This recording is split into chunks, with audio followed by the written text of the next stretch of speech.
to a special edition of the Aaron Day Show. Before we get into tonight's main program about the war on crypto, the Clarity Act, and our political prisoners, we're doing something special. OwnNothing.org is more than a website. It's a movement against the forces stripping away your property rights, your financial freedom, and your autonomy. Every movement needs an anthem. We've narrowed it down to 4 incredible songs, and we're going to play all 4 of them right now. Then it's your turn to decide. Head to ownnothing.org to cast your vote. Plus, for every 100 people who vote, we're giving away 25 Freedom Dollars to a random voter. Let's listen to our 4 finalists. First up, Tom and Mary Johnson. This song tells the story of everyday Americans fighting back against a system designed to dispossess them. Listen closely. Whoa, whoa, whoa.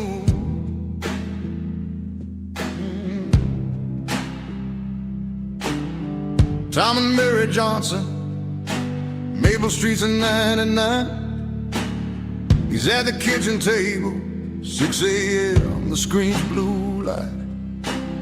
She's got the smart speaker listening, every whisper, every prayer. The daughter's face lit up at midnight by the tablet's empty stare. Signed 1,000 agreements, never read a single line. You said you will own nothing, it was always the design.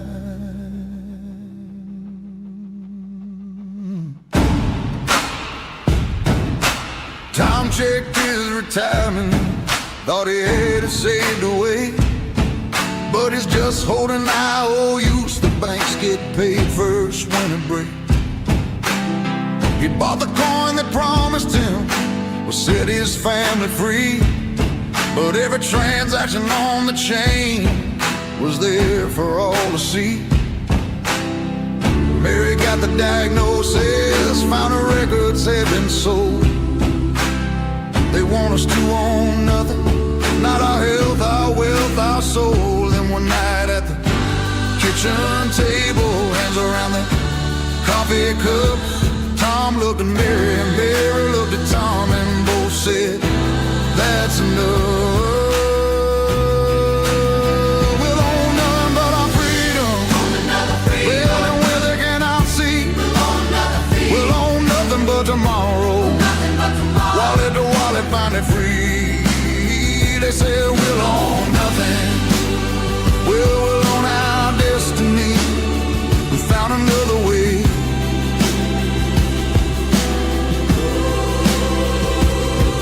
Now they're trading private coins, no ledger they can read. Money that can't be frozen, transactions they can't see. Daughter's learning in her kitchen, not a screen that steals her soul. Son knows how to build things on nothing they control. Found 1,000 other families, wallets lean but names unknown. When they said we'd own nothing, we build a world they'll never own. We'll own nothing but our freedom, building where they cannot see. We'll own nothing but tomorrow. Wallet to wallet, finally free. They said we'll own nothing. Well, we'll own our destiny. We found another way.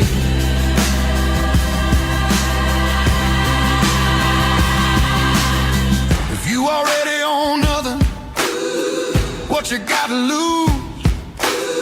If they already took it all, what's left for you to choose?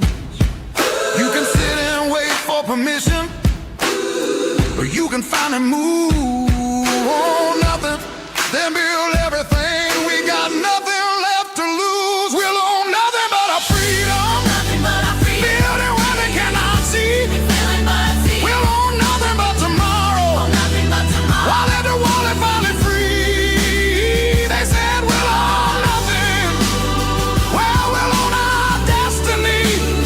We found another way.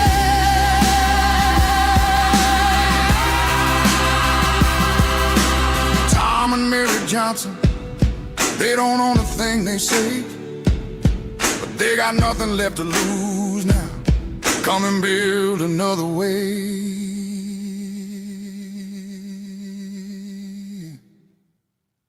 Our second anthem is called Sovereign Ground. It's about standing firm on the land that's yours that no government or corporation can take from you. Remember, vote at ownnothing.org.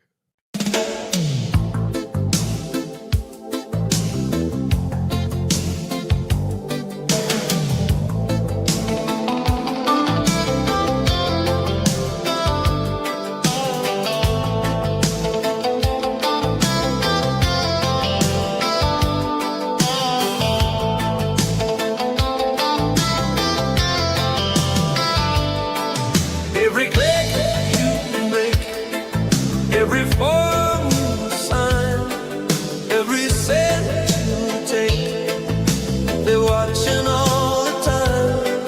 Every word you speak, every thought you share, they're building up a cage and you don't even care. But we see through the screen now, we're breaking from the machine now.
Third, we have Taking Back Tomorrow. This one's about reclaiming the future they're trying to steal from your children. Your vote matters. Head to ownnothing.org.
One by one, we found each other, hand in hand, we built together.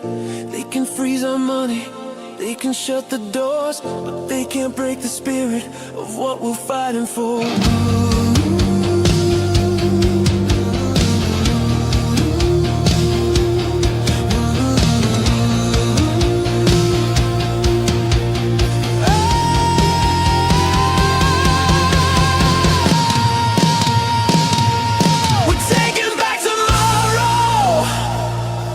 We're standing sovereign ground.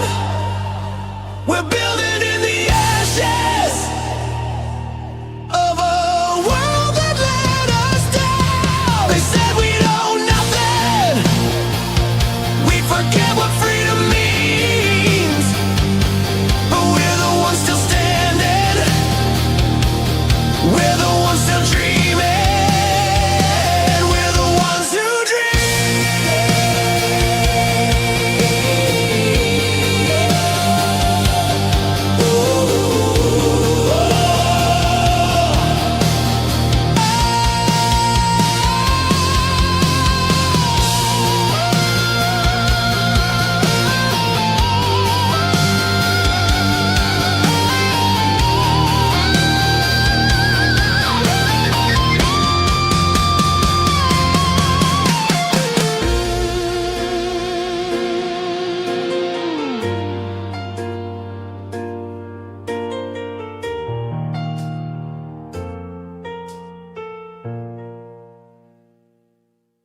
And finally, Turning the Page, a song about closing the chapter on their agenda and writing our own story. After you hear this one, go to ownnothing.org, pick your favorite, and cast your vote. Remember, 25 freedom dollars for every 100 voters.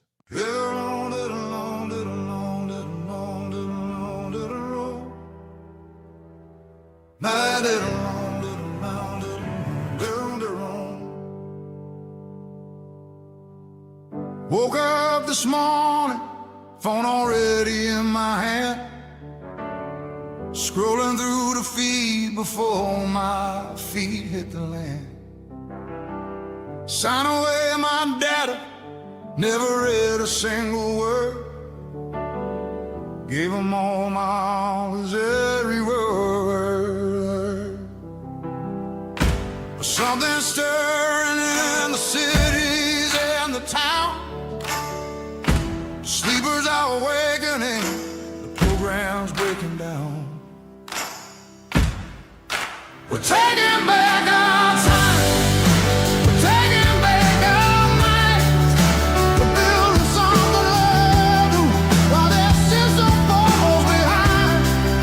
They said we own nothing and learn to love the cage, but we're writing different chapters on a sovereign page.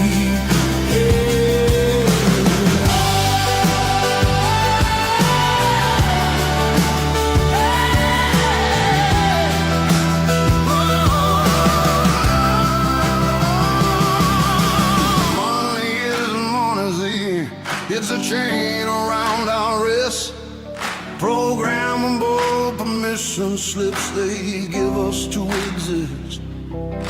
But parallel economies are rising from the ground.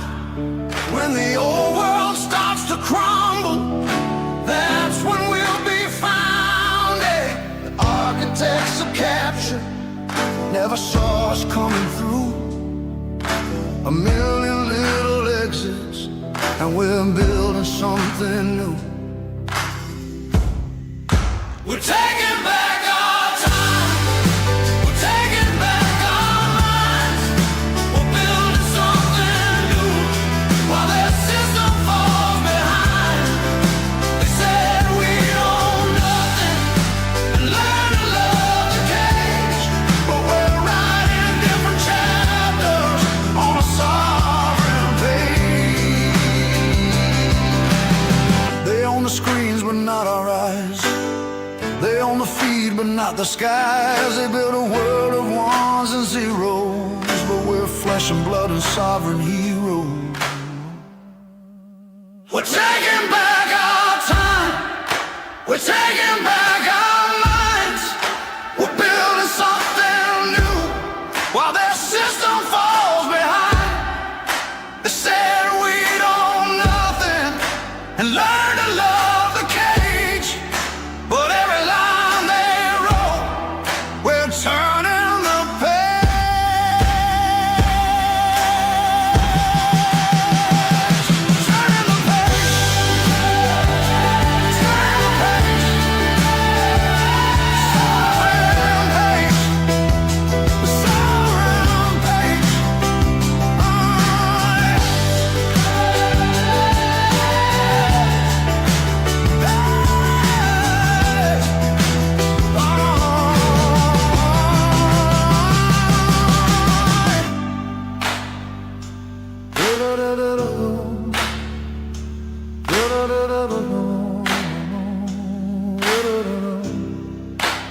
Those are your 4 finalists. Now it's time for you to decide. Go to ownnothing.org right now and vote for the anthem that speaks to you. Share this with everyone you know who believes in property rights and financial freedom. Own nothing? No, own everything. Vote now.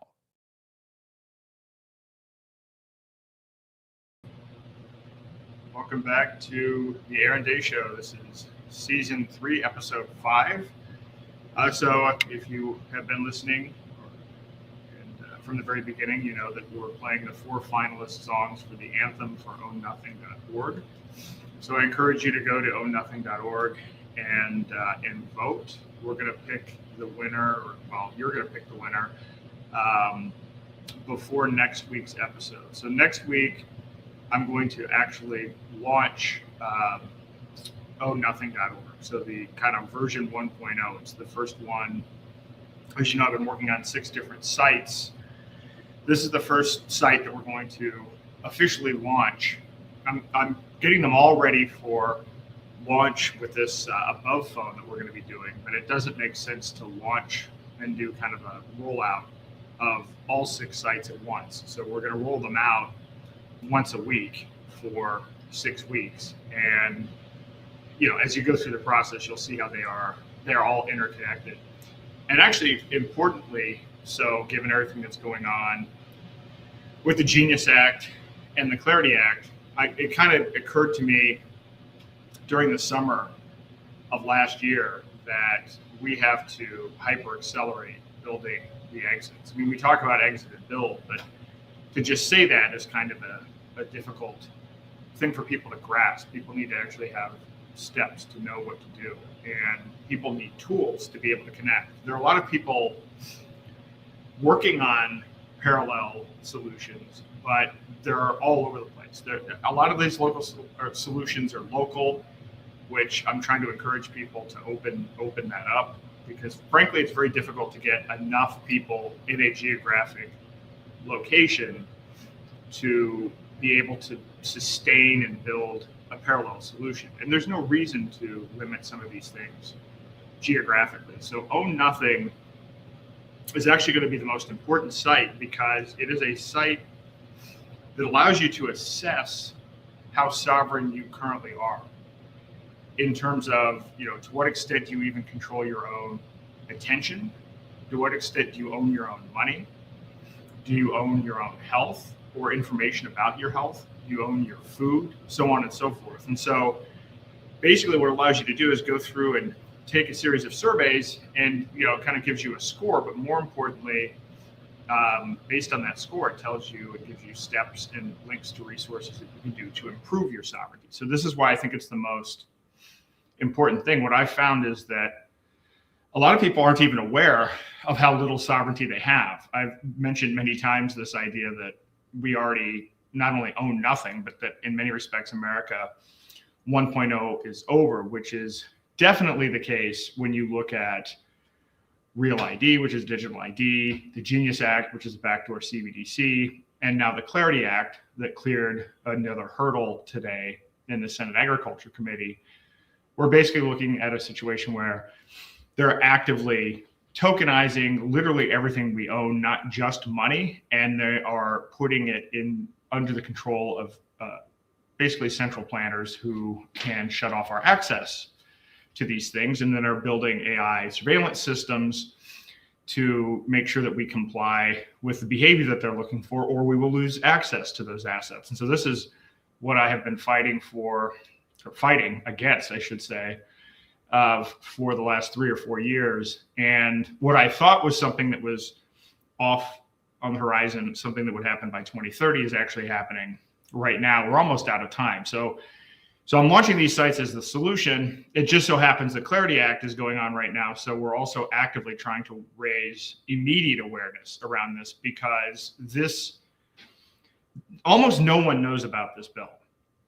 And even people that follow what's going on haven't followed this. In some respects, yes, it passed in the House a long time ago, but then people lost track of it. And then it picked up discussions in the Senate.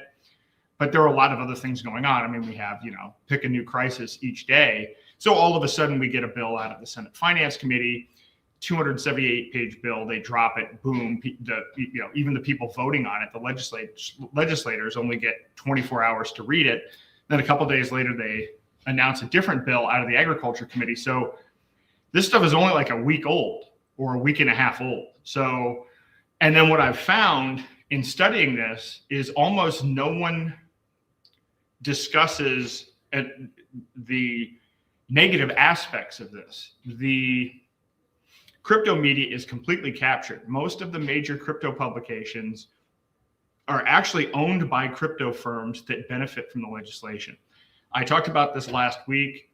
My Brownstone article that I'm still revising, it's really long, but I wanted to get everything out to explain not just what's in the legislation, but how the political process works. Because a lot of people are being fooled thinking, oh, well, they put this little carve out here, so this is protected. And well, when you know the history of what happens with financial surveillance bills, from the time they're first passed to then what happens when they get implemented, and the amount of power that the agencies have, and the amount of leeway that they have, in this case, the SEC and the CFTC, it almost doesn't matter what's in the bill to a certain degree, because the rulemaking agencies get all of the kind of the power and a lot of discretion in how to implement it. So having to explain all of this is really important, particularly when you're trying to counteract the propaganda that's being pushed out. And the top level propaganda that's being pushed out by the administration is that we're going to be the Bitcoin capital of the world and the crypto center of the world. And that is completely false on its face. I'll get into some of this. Tonight, I wanted to talk about kind of a specific element of this. Last week, I talked about this. I kind of gave a high-level overview. I'm going to continue to talk about this on every episode. It's not going to be the sole focus of every episode, but it will be something that we talk about on every episode until either it passes or somehow we kill it, excuse me, from being passed, which, by the way, is a long shot, just simply based on who's funding it and how much money there is behind it. I mean, essentially taking the position contrary to this bill, there's no money in it. You have $100 million being spent by the crypto lobby and the banking lobby to promote it. All of the people that wrote it, you have something like 200 former CFTC and SEC officials now working for lobbyists and for law firms, right? So there's literally no money in being in opposition to this. So you have no outlets for this. There are no channels that will even take you on. You look at Cointelegraph, you look at some of these other publications, they are 100% in support of these pieces of legislation. They're not journalists. They are literally sponsored ads. These publications have nothing to do with journalism. Crypto, quote, journalism is worse than mainstream media. It's worse than or legacy media, however you want to call it. There have been, in the last 24, 48 hours, two major developments. One is USAT, which is Tether, has officially launched their USA regulated stablecoin. And we've talked about Tether many times on this program. The new CEO of Tether USA is Hines, a former member of the Trump administration working on crypto policy, and prior to that, failed candidate for U.S. Congress. And there's a lot of cronyism involved with that. That happened yesterday. And then today, the Clarity Act passed. So we are now actively, at least I see on X, it looks like people are actively supporting backdoor stablecoins. Backdoor CBDCs in the form of government regulated stablecoins. But that is actually not the case. Most of the traffic is fake. Most people have no idea what's going on. But nevertheless, we are at a point right now where I think it's probably the biggest populist rug pull in history. I think we might have Craig Wenkowitz come on at some point here in the program to discuss some of this and to walk through some of this, possibly even Patrick Wood or Courtney Turner as well. It depends on their schedules, but I've been chatting with them back and forth, and they've independently come to the conclusion that what's happened with Tether is absolutely worrisome and astounding. So in any event, just before I get into the heart of the program tonight, and the program tonight is, I'm not going to go through all of the bills in detail as I've done in the past, or will do in a more coherent fashion next week or the week after. Instead, I'm going to talk about who some of the key players are, because it just strikes me that we have reached a level of absolute peak cronyism in terms of the degree to which we're dealing with a revolving door, and simultaneously people in the administration profiting off of policy kind of in real time. I mean, people complain about insider trading, and you can think whatever you want about insider trading. That's less than actually starting and actively investing in companies that are benefiting from your policies that you are the one passing, right? It's kind of like, one is, well, I got wind of something and I invested in it. The other is, we literally created a company and then wrote legislation to benefit from it. So it's worse. Nancy Pelosi is like a 3 on a 10 scale of cronyism when you look at what's going on with this administration. So I'm going to talk about, maybe 10 of the people, 10 of the big players that are involved in this. Before I do that, these are, as I've been writing the article, I've been putting together a couple of images that I wanted to go through to give you a sense of how I'm trying to frame and help people even understand this, because I'm looking at the legislation that's passing, and we're in a situation right now where the politicians are using the same buzzwords, and then that's picked up by the media. I see these posts all the time. Breaking big news, landmark legislation just passed. And then they give you like the list of buzzwords that the politicians put in their press release. No analysis of what any of this means. So, I put together this little quick decoder ring. So when they say bipartisan, it means the lobbyists on both sides got paid. When they say clarity, it means clear lines of fire for the regulators to attack industry. When they say consumer protection, they mean surveillance. When they say market structure, they mean rigged by the people who wrote the bill. When they say industry input, it's theater. That's not a process. That's by the time something gets to the point where it looks like it's getting industry input, the bill has already been written. Responsible innovation means obedience, and financial inclusion means conscription. You are required to play by these types of rules. A couple of other, images that are in the article. One is speaking to how insane these regulations are. We don't even need the Clarity Act or the Genius Act. The problem that we have is the existing legislation.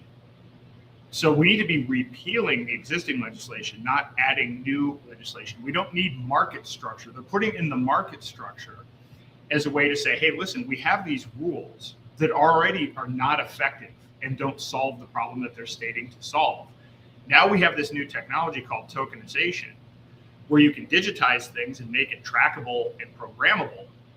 And so now we need rules to take the surveillance aspect of this new technology and apply it to the old rules that were broken to begin with. This is essentially even what's meant by that. But when I say the old rules don't work, I want to talk about the Bank Secrecy Act. So with the Bank Secrecy Act, you have to fill out all of these forms. And I think that, they only examine 3 or 4% of the suspicious activity reports that are sent to the Treasury. And out of those, like 90% of the people are innocent.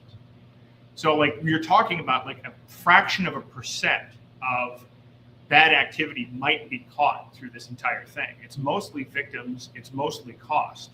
So as an example, a bank that was caught violating the Bank Secrecy Act after the fact laundered $881 million. The bankers involved with that got promoted, whereas Ian Freeman sold Bitcoin without a license after being told by a lawyer he didn't need a license, and he's in federal prison for 8 years. So now the legislation that we have is going to take this Bank Secrecy Act and add digital tokens to it. It's going to make it easier to confiscate this stuff. Some of these slides are out of order, but just as I was working on this on the article, I thought I'd throw these in here. So I wrote my book, or published my book in June of 2023.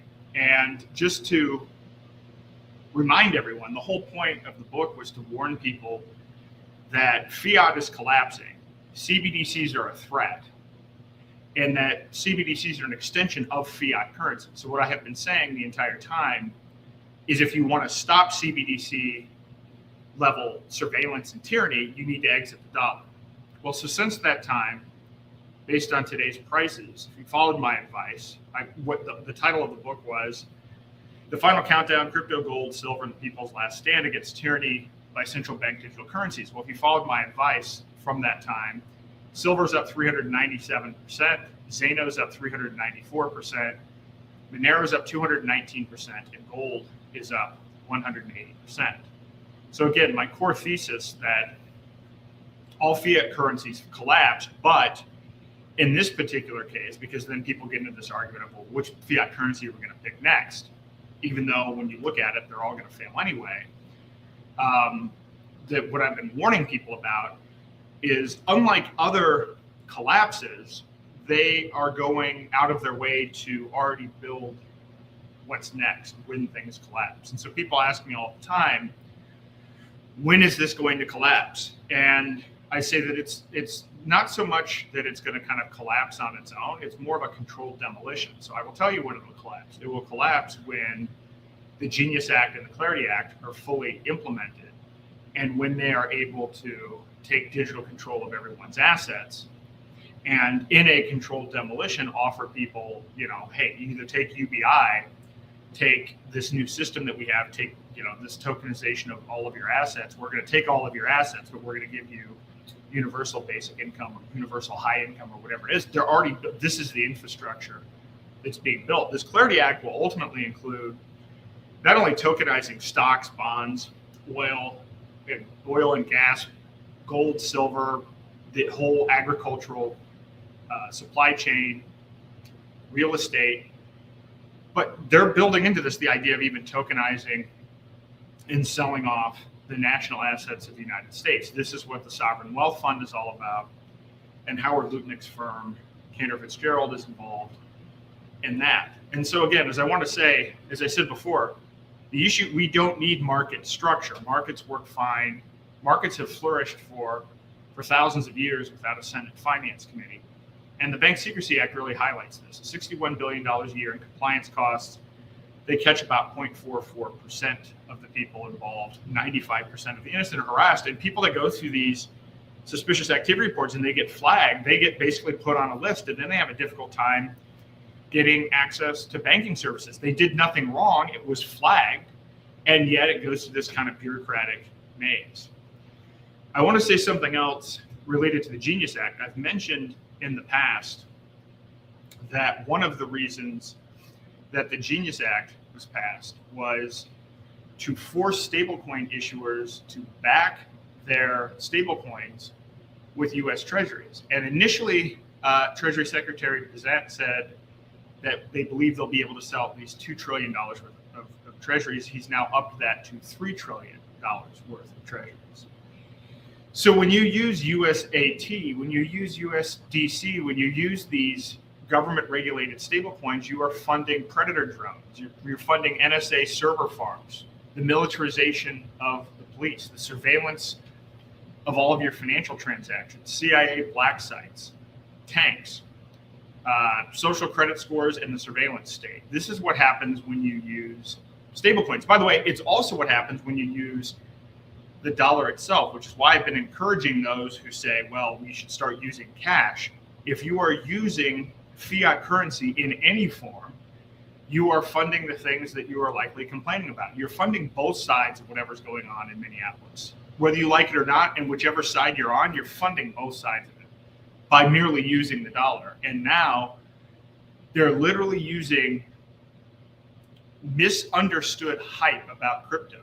They're using the fact that people don't know what crypto is supposed to be for, about the fact that it's supposed to be about separation of money and state. They're using hype to push a backdoor CBDC to fund more government and to fund more debt. It's actually pretty disgusting. And the fact that people are patriotic about it, I mean, most of the time I encounter people most of the time what I'm encountering and what I'm seeing is fake traffic from fake publications that are actually using bots. I've actually come to realize there's not a lot of organic, actual average person on the street supporting this legislation. Most people don't know any of this is going on. But occasionally you will find people that are just literally trumpeting the bill. I mean, and if you are going around quoting the names of bills for your reason for supporting them without having read the bill, if you're at a level where you don't even realize that what is in a bill is usually the opposite of the name of the bill, it's very hard to interact with people like that. There are so many layers of misunderstanding and propaganda that you have to work through that it's very daunting. So I will say, I mentioned last week, now is the time that we go for full court press on this. I was at an event this weekend, and I was in front of a lot of influential people, and I actually usually haven't asked for help. This time I asked for help. This time I said, listen, people don't know about this, and so I've actually gotten a lot of help. There are a lot of people that are actually, I'm going on bigger and bigger shows, different shows. I was on this show last week with Paul Barron. Paul Barron has 2.2 million followers, and I encourage you to check out the interview on YouTube. 43,000 views, but the comments were 99% for. Most of the people said, this is the best interview you've ever had, or whatever. And I'm not saying that to blow smoke. I'm saying that because this is a guy with 2.2 million followers, and most of his commentary on the matter has been, oh, are you for the Senate version of the bill? Or are you for the House version of the bill? Which version of it? And I went on there and I said, we don't need any of this, and laid out exactly what you would expect me to say. And none of his audience had heard that perspective before, but it resonated. I think inherently people's BS meter is going off on this. The idea that we started out with crypto as the interview was with Paul Barron. Let me tell you what, let me pull up I'll put the YouTube link in the comments. And so I encourage you to not only watch the interview, but more importantly, look at the comments. The comments are extremely important because what this showed me is this was a show I had never been on before. So no one in the audience, I think almost no one in the audience, maybe they'd heard of me, but no one was kind of like, there was no kind of indication that these were like fans. I would be surprised. In fact, I haven't heard that of any of the people that watch the show that have said that they've seen the episode. And so I've just pasted the link in the discussion. But when you actually look at the comments on here, keep fighting, Aaron. We appreciate people like you. Damn, this guy didn't hold back. Much respect. Aaron's 100% correct. I agree with this guest more than any other you've had on to discuss. This was your best interview. I'm done pretending all these laws are for our safety. Finally, a man speaking truth. So the point is that the message that I've been putting out on this show is resonating with people that don't listen to this show. People understand intuitively that these bills are bullshit, and no one is saying it.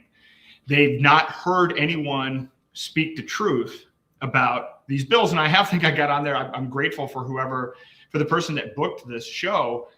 And I think the host was probably a little bit surprised after the fact. But this shows me that if we get an audience, it's going to have big impact, because no one can refute the argument.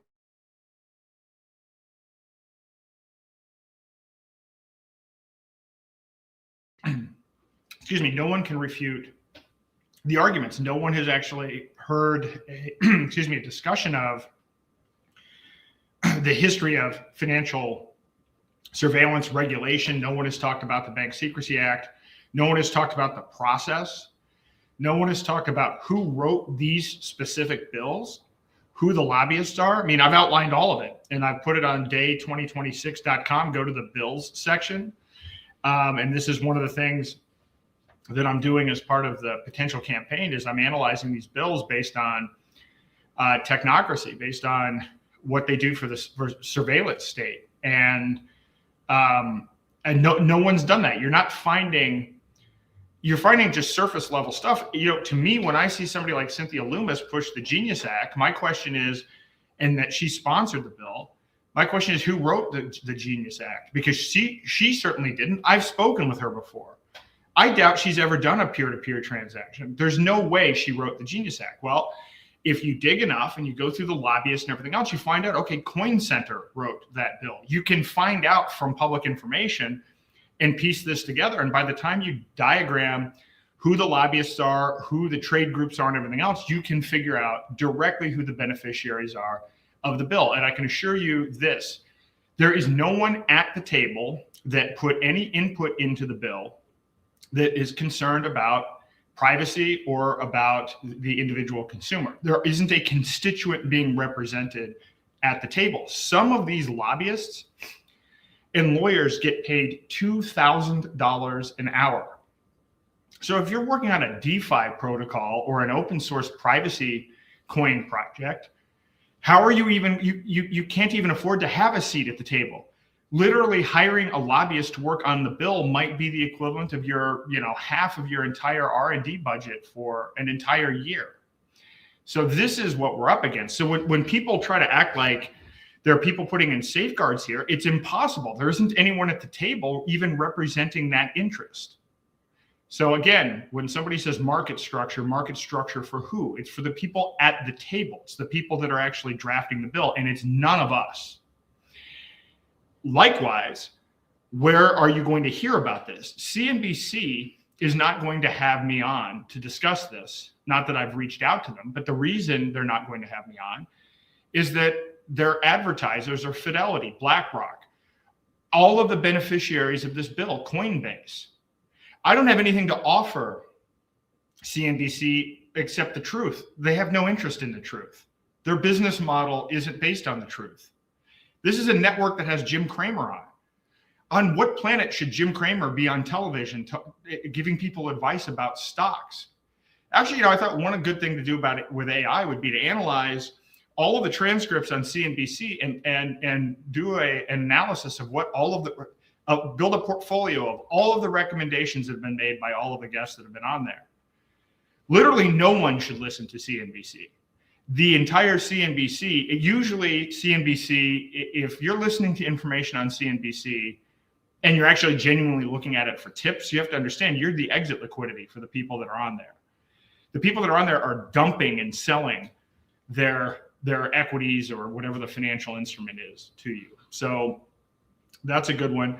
I was on with Meryl Nass with CHD, which I thought was a great CHD TV. This just launched today. So Meryl has been a leader in exposing this technocracy and now spends a lot of time focusing on the food freedom side of things. This was a great interview. I did an interview with Clayton Baker, Dr. Clayton Baker, who has been influential. He wrote a very influential book on the whole COVID drama. And then now he's actually been focused on bringing people up to speed on the geoengineering crisis. So there are a lot of other interviews going on, and those are also at day2026.com. But I encourage you to, I'm going to try to take this to Tucker Carlson and large formats at this point. If you've listened to me over the last couple of years, I've said I don't want to do that. I don't want to hit mainstream yet. We're not ready. We are now ready for two reasons. One, we have to be ready because we have to expose Genius and Clarity because they're now, one of them's already over the finish line and the other's close. So there isn't any more time. But on top of that, with the rollout of these new sites, Own Nothing, OSR, Technocracy Atlas, now that we have Zano, Freedom Dollar, crypto wallets, confidential layer, we actually can explain to people what's going on and then give them a pathway out. So I encourage you to, if there are podcasts and shows you like, you don't have to even know the host. If you just authentically say, hey, you should have this guy on, you would be amazed at how well that works. That's actually what's worked mostly for me. I have not done any outbound outreach. All of the numerous hundreds of podcasts that I've been on are all because somebody introduced me to somebody. It was all organic. I haven't sent a single, hey, please have me on your show. I haven't done that at all. I will start now as we continue to build and as momentum builds on this issue. Just to go through this quickly, I do have some events coming up. I'll be in Mexico City for Monerotopia, February the 12th through the 14th. Then I'll be in a different part of Mexico, Puerto Vallarta, for Anarchapulco, February the 15th through the 20th, and then at the Crypto Vigilante on, I think, the February the 22nd. So I'll be giving, 3 or 4 talks, and we'll be on a panel or two across all of those events. And hopefully, this is a core audience of people that my pitch is, hey, listen, this technocracy is hyper accelerating. It's not 2020, it's not 2030 we're looking at, it's 2027. Now is the time to exit. This is no longer, we have to, particularly in the privacy coin space, as much as people think that, it's growing faster than it was, it's not growing faster than the surveillance side of things. And then in March, I will be in Lisbon, Portugal, at the Parallel Society Conference, and then in May we'll be speaking at the Libertarian National Convention, and we'll be participating in this crypto corner that they have there as well. So this will be an opportunity to promote and educate all the libertarians from around the country on the importance of privacy coins, and this should be right in the middle while the debate is going on the Clarity Act. So the Clarity Act, just as a matter of process, it passed the Ag Committee, and now it goes to the full body. And so what you're going to have is this Senate Finance version of the bill, and you're going to have the Senate Ag version of the bill, and then they're going to have to come together and work out their differences, which, by the way, when they do that, the bill always gets worse. You have the Democrats coming in there wanting more, quote, consumer protection, which means DeFi gets screwed, less privacy. And then you have the SEC wanting more control and bigger budgets for their organization, the CFTC wanting more for theirs. And in the end, again, we don't have a seat at the table. So the bill as it stands only gets worse. And then when that's done, it has to go to the House and get reconciled with the House. Now, I'm even talking to some politicians about this. I mean, I may even reluctantly go to Washington, D.C. and speak with some people about it directly. I am not optimistic that we're going to be able to stop it. What can stop it is if the interests of the banking lobby and the interests of the crypto lobby can't come up with some sort of agreement as to how to carve up the loop. That's essentially, we can't influence that much, but that is the possibility for how this whole thing falls apart. Now, depending upon how long this gets strung out, and I think the House, I don't know if the House is now flipped to Democrat control with Marjorie Taylor Greene and everything else, it could be razor thin. And if it's razor thin, then the midterm elections may make all the difference. And this is why I'm considering running for 2026 for U.S. Senate. What's going to determine the variables that will increase the odds of me running, if the Clarity Act passes, then that dramatically increases the chance that I will run. And if the war on crypto continues with our political prisoners, I mean, if we're going through all of this with all these politicians saying we're going to be the crypto capital of the world, and yet Ian Freeman and Roman Storm and Roman Sterlingoff and Keone Rodriguez and William Smith are still in prison or facing sentencing, then it's absurd. I said to somebody, I think this is the biggest populist rug pull in history. There's a whole group of people that have been convinced, that listen to the headlines. They actually think we're the crypto capital of the world and don't realize that what we're becoming is the surveillance capital of the world. That is what is being passed in these bills. Know your customer, anti-money laundering. Everything needs to be registered through exchanges, more reporting requirements. Every transaction is going to be monitored in real time. All of the transaction information in history has to be retained for 5 years. That on top of the existing CFTC and SEC rules. So it's taking a system that's bad and making it worse and adding surveillance. There is nothing pro-freedom about this. And by the way, again, I don't understand this idea that America is going to lead the world in crypto innovation by adding regulation. At what point in time? That goes against every kind of tenet. It's known that capital flows to where it is the most free. This is a very basic, very well understood concept. We've somehow distorted all of this and come up with this narrative that says, well, if we lead the world in surveillance and provide clarity for the rules, that somehow we're going to lead on the basis of that. Well, if your rules are clear, but what they clearly do is build a digital prison, you're not going to win. More money will flow outside of the United States. You will see the UAE, you will see Portugal, you will see other countries gaining, and people will just leave. And what you will be left here with are a bunch of deadbeats like Bo Hines and these cronies with companies like USDC and Tether pushing literally backdoor CBDCs. That's not innovation. None of those people should be celebrated. Those people are, in fact, part of Jekyll Island 2.0. We are witnessing the creature from Jekyll Island happen in real time, right in front of our face. So now I'm going to walk through tonight, what's kind of going on with this, 120 days to power. I'm going to talk about this from the perspective of this guy, Bo Hines. So 120 days is how long it took for Bo Hines to go from writing the rules inside the White House to running the company those rules were designed to benefit. So 120 days from government architect to corporate CEO, from public servant to private profit. And this is what makes the story urgent. USAT, which is what the new version of Tether is, the official regulated version of Tether, just launched yesterday.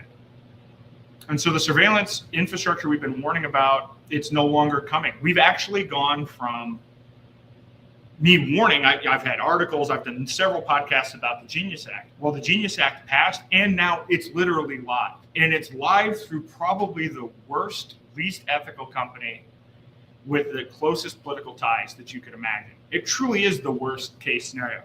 As I said, and I always get this, somebody says, well, at least Kamala Harris didn't win. And I was thinking about this today, and my answer to that is, if Kamala Harris won, what she would do is say, no, we're not going to have Tether do this. We're not going to have Palantir. We're not going to have Elon Musk.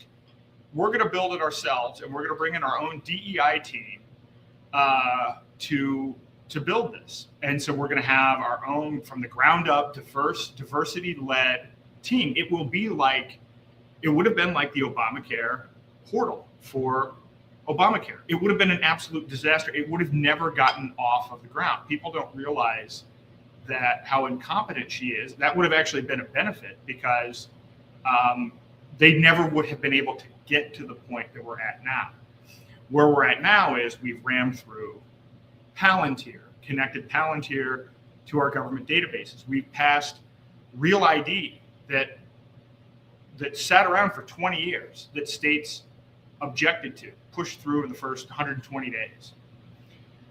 And then we have this backdoor CBDC. And I mentioned Bo Hines, but the orchestration here even happened long before that with Howard Lutnik.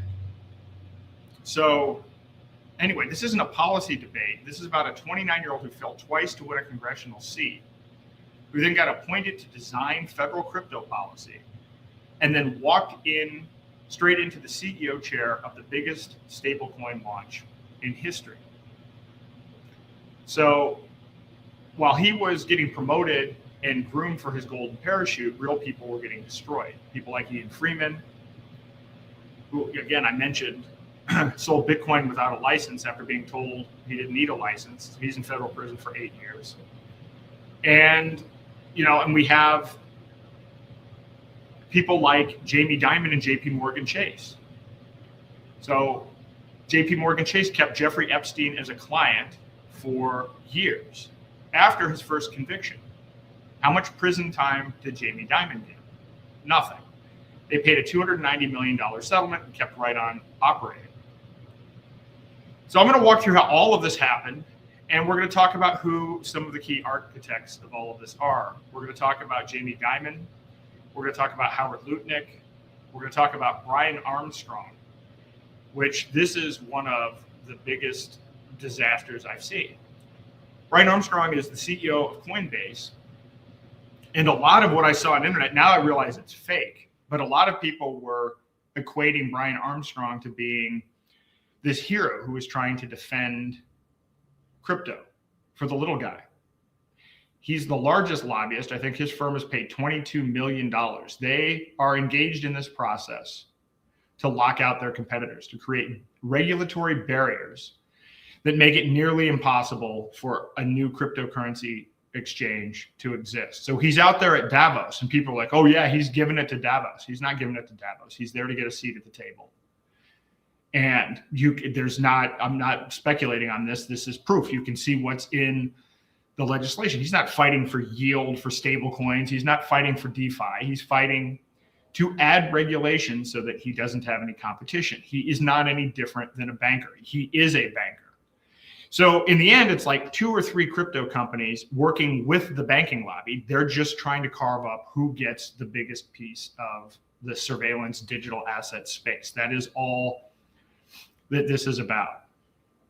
So now that USAT is live, it's been designed from day one to comply with every surveillance requirement that the Genius Act created, which I will say that they were already complying. You can go to freedomdollar.com and actually check it out. They actually have a kind of a running tally of all of the seizures that are going on with stablecoins. And so that's a good thing to stay on top of. This is only going to get worse.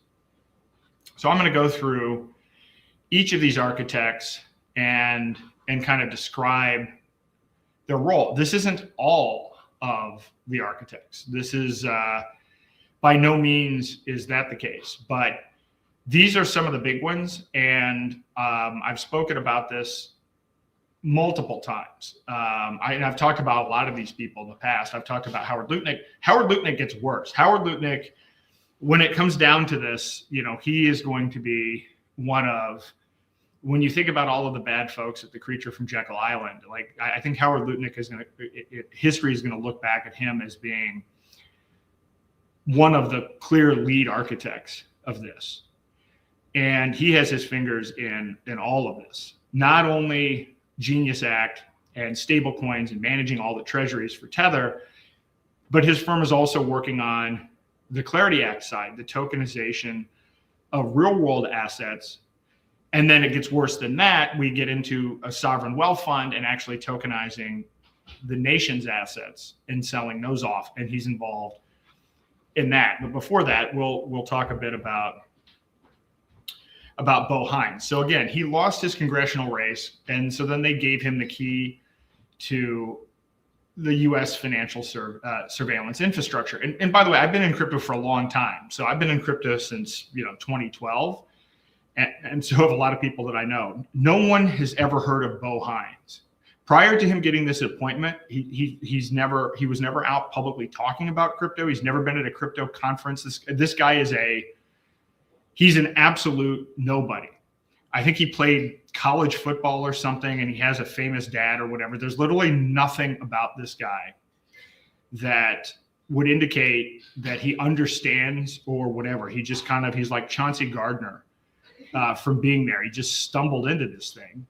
And he's a great person that Howard Lutnik could groom to do the handoff. So in January 2025, he was named the White House Crypto Counsel despite zero industry expertise. I remember when this happened at the time, and I was talking to people. And again, I asked people, who is this guy? I mean, when it was announced, I'm like, how remote is this guy? How unknown is this guy? And it's just this somebody that was working on things behind the scenes and I didn't know about. And nope, this guy literally has zero industry experience. 120 days later, so January 2025, he's named to the White House Crypto Council. 120 days later, he's CEO of Tether's new U.S. stablecoin with $1 trillion ambitions. So he's 29, never run a company, didn't have any crypto experience, and he now controls the on-ramp to digital dollar surveillance. USAT was launched via Anchorage Digital Bank, which is a federally regulated, fully compliant, fully tracked bank. But again, where I would position Bo Hines in this is he is literally just the front guy. So he's like all American, played football, doesn't know a damn thing about crypto. Let's bring him into this role and then we'll switch him out. He's part of the revolving door. But the person who really drove this entire process was Howard Lutnik. And as I've stated on many times, his company manages $80 billion in Tether reserves. He personally owns 5% of Tether. His firm owns 5% of Tether. And he's setting crypto policy for the United States. But if you go back and you look at the timeline, we've talked about this before. He made this investment in Tether, and he cut this deal for Cantor Fitzgerald to manage the treasuries for Tether before he was actively involved in politics, before the 2024 election. If you follow politics closely and you follow Republican Party politics, you will not have heard of Howard Lutnik. Howard Lutnik, he was an influential guy with Cantor Fitzgerald, but he was not actively involved in politics. And so then all of a sudden, the timeline is he cuts this deal for Tether. Then he gets a position as the White House chair of the White House Transition Committee. So his role was actually to help Trump pick his cabinet. Now, does this not strike you as bizarre? Somebody with minimal political experience or almost no kind of known political experience comes out of nowhere after cutting this deal with Tether and is now the one picking the cabinet? How bizarre. What he really wanted, by the way, was not to be Commerce Secretary. He really wanted to be the Treasury Secretary, which would have been an even bigger conflict. Think about how big the conflict actually is. And they probably looked at this and said, hey, you know, we're okay with cronyism, but I mean, this looks pretty blatantly bad. You literally just cut a deal to manage treasuries for a stable coin. And then you want to be in charge of the Treasury Department. I think somebody finally realized that, you know, hey, there's corruption. And then there's like, you can't, how blatant can you be? So what he does instead, he becomes Commerce Secretary, which, by the way, is the cabinet position that the Trilateral Commission typically owns, which we've talked about before from the standpoint of technocracy going back to the early 70s. The whole push for the technocracy movement has been to erode national sovereignty and push towards globalism through trade deals. And that's what the U.S. Commerce Secretary does. So that's the position that he got into. But then he picks Bo Hines, and then he and Bo Hines push the Genius Act. So again, quick summary, cuts a deal to manage the treasuries for Tether at a time where Tether's not required to back their stablecoin by treasuries, gets into politics, picks all of the people behind the scenes to push the Genius Act. The Genius Act gets passed, forcing Tether to back their stablecoin by U.S. treasuries. His company is the biggest beneficiary of it. And now the guy that he brought in with no crypto experience to work on crypto policy is the CEO of that same company. So where is the outrage? Why am I one of the only people talking about this? Again, I still see memes of people complaining about Nancy Pelosi. Oh, Congress shouldn't be able to insider trade. How about cabinet members shouldn't be able to have their own company manage all of the treasuries for a digital surveillance version of the digital dollar? Like, we're not even on, this is like 100 times worse than Nancy Pelosi. And people are like, now people are starting to say, well, that's just the way it goes. This is just the kind of stuff you do. Like, I'm seeing the amount of cope and lack of understanding of cronyism versus capitalism is breathtaking, even in some cases amongst libertarians. One of the other big players we have in here is Epstein's banker. So again, this is Jamie Dimon. So he originally called Bitcoin fraud and money laundering, and you've probably seen some of those video clips.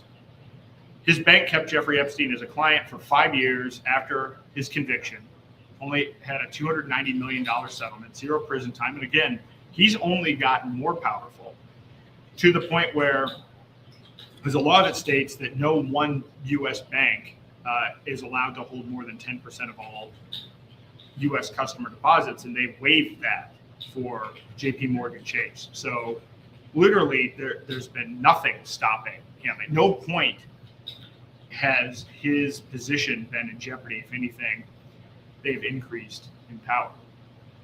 And so now all of a sudden, called Bitcoin fraud, but now they're selling Bitcoin. Now he's out there saying, well, maybe Bitcoin's the real deal after all. And we have the success of the propaganda that's going on here is breathtaking. You will see Bitcoin Maxi saying, yeah, we did it, we won. What you don't realize is when he was saying that Bitcoin was a criminal coin and so on and so forth, this was before it was hijacked.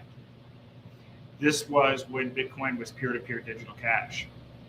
Once Jeffrey Epstein, interestingly enough, came in, and in fact, let me take a step back, actually, when we talk about the people involved in this. So we have Tether. One of the co-founders of Tether is Brock Pierce. Brock Pierce started advising Jeffrey Epstein on crypto as far back as 2011, 2012. Brock Pierce becomes then the co-founder of Tether, and he was also the chair of the Bitcoin Foundation. When it collapsed and the funding of Bitcoin core developers went from the Bitcoin Foundation to MIT, the group funded by Jeffrey Epstein. And so we've now learned that through these House emails, I wrote this article speculating that Epstein funded some of this. We now know explicitly from the emails that Jeffrey Epstein funded Bitcoin core developers. That's where some of his money went, directly to fund Bitcoin core developers. So Jamie Dimon has changed his tune, but he wasn't changed because of Bitcoin. He was involved in changing Bitcoin. And right in the middle of all of this is Epstein. So one of the most hilarious things that I see is this guy, Jack Mallers, who you may see, he'll be on CNBC or Bloomberg or whatever, and he's always wearing a baseball cap in a huge closet with no clothes in it, and this is this whole thing. And he sits there, yeah, we're defeating the banks, and Bitcoin's going to take over the world, and JP Morgan, I think he lost his bank account from JP Morgan Chase, or it was some bank or whatever, but he's like, these guys were Epstein bankers. Funny, you never see Jack Mallers talk about the fact that Epstein funded the changes to Bitcoin that allow him to do his second layer Strike Lightning Network solution. Literally, Jack Mallers wouldn't exist. His business wouldn't exist if it weren't for Jeffrey Epstein. Jack Mallers owes Jeffrey Epstein more and has benefited more from Jeffrey Epstein than Jamie Dimon. But you won't see anybody talk about this. You will actually see people following along saying, oh, this guy with a baseball cap in his closets, giving it to JP Morgan Chase. Boy, he's called out Jamie Dimon. Meanwhile, he's a direct beneficiary of Jeffrey Epstein's funding of the hijacking of Bitcoin. You can't make this stuff up. Now you have Larry Fink. And again, you probably see this. People are like, oh, BlackRock's interested. People will do these posts. I want to start doing posts that are kind of different. So somebody will say, $2 trillion asset manager so-and-so is buying Bitcoin, blah, blah, blah. I say, rather than saying what their assets are, we should report how much of a bailout they got under TARP. Or we should list, company that paid $4.5 billion for money laundering for drug cartels, X bank, right? Just invested in Bitcoin. It's crazy how it's turned. So now people are saying Bitcoin won because these big banks, which Bitcoin was launched to disintermediate, are now buying the hijacked Jeffrey Epstein version of it. So I don't know. I'm curious. Would love your feedback as well. I keep on digging into this, and I'm beginning to find that more and more of this, that these accounts are bots. When the Genius Act was originally announced, shortly thereafter, there were 100,000 brand new Twitter accounts that were created that were promoting this content. I think almost all of the traffic in support of this is fake.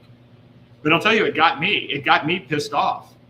It got me thinking, boy, the amount of propaganda. So are these actual people sitting around saying America is going to lead because of this legislation, this regulation? And it turns out, I don't know, maybe there are 50 people out there that have been duped enough that just, that are the kind of person that hears a politician say the name of the bill and believes the name of the bill is related to the contents, never reads the bill, never gets close to the actual information. The closest they get to it is listening to other people's opinion about the bill that have also not read the bill. I mean, admittedly, there are a certain number of people like this, but when you're talking about tokenizing assets and everything else, it's such a, I'm not saying it's niche, it actually affects everyone on the planet, but it is a niche, it's niche in terms of it's sufficiently complicated and boring enough sounding that the general public doesn't kind of touch it on a regular basis.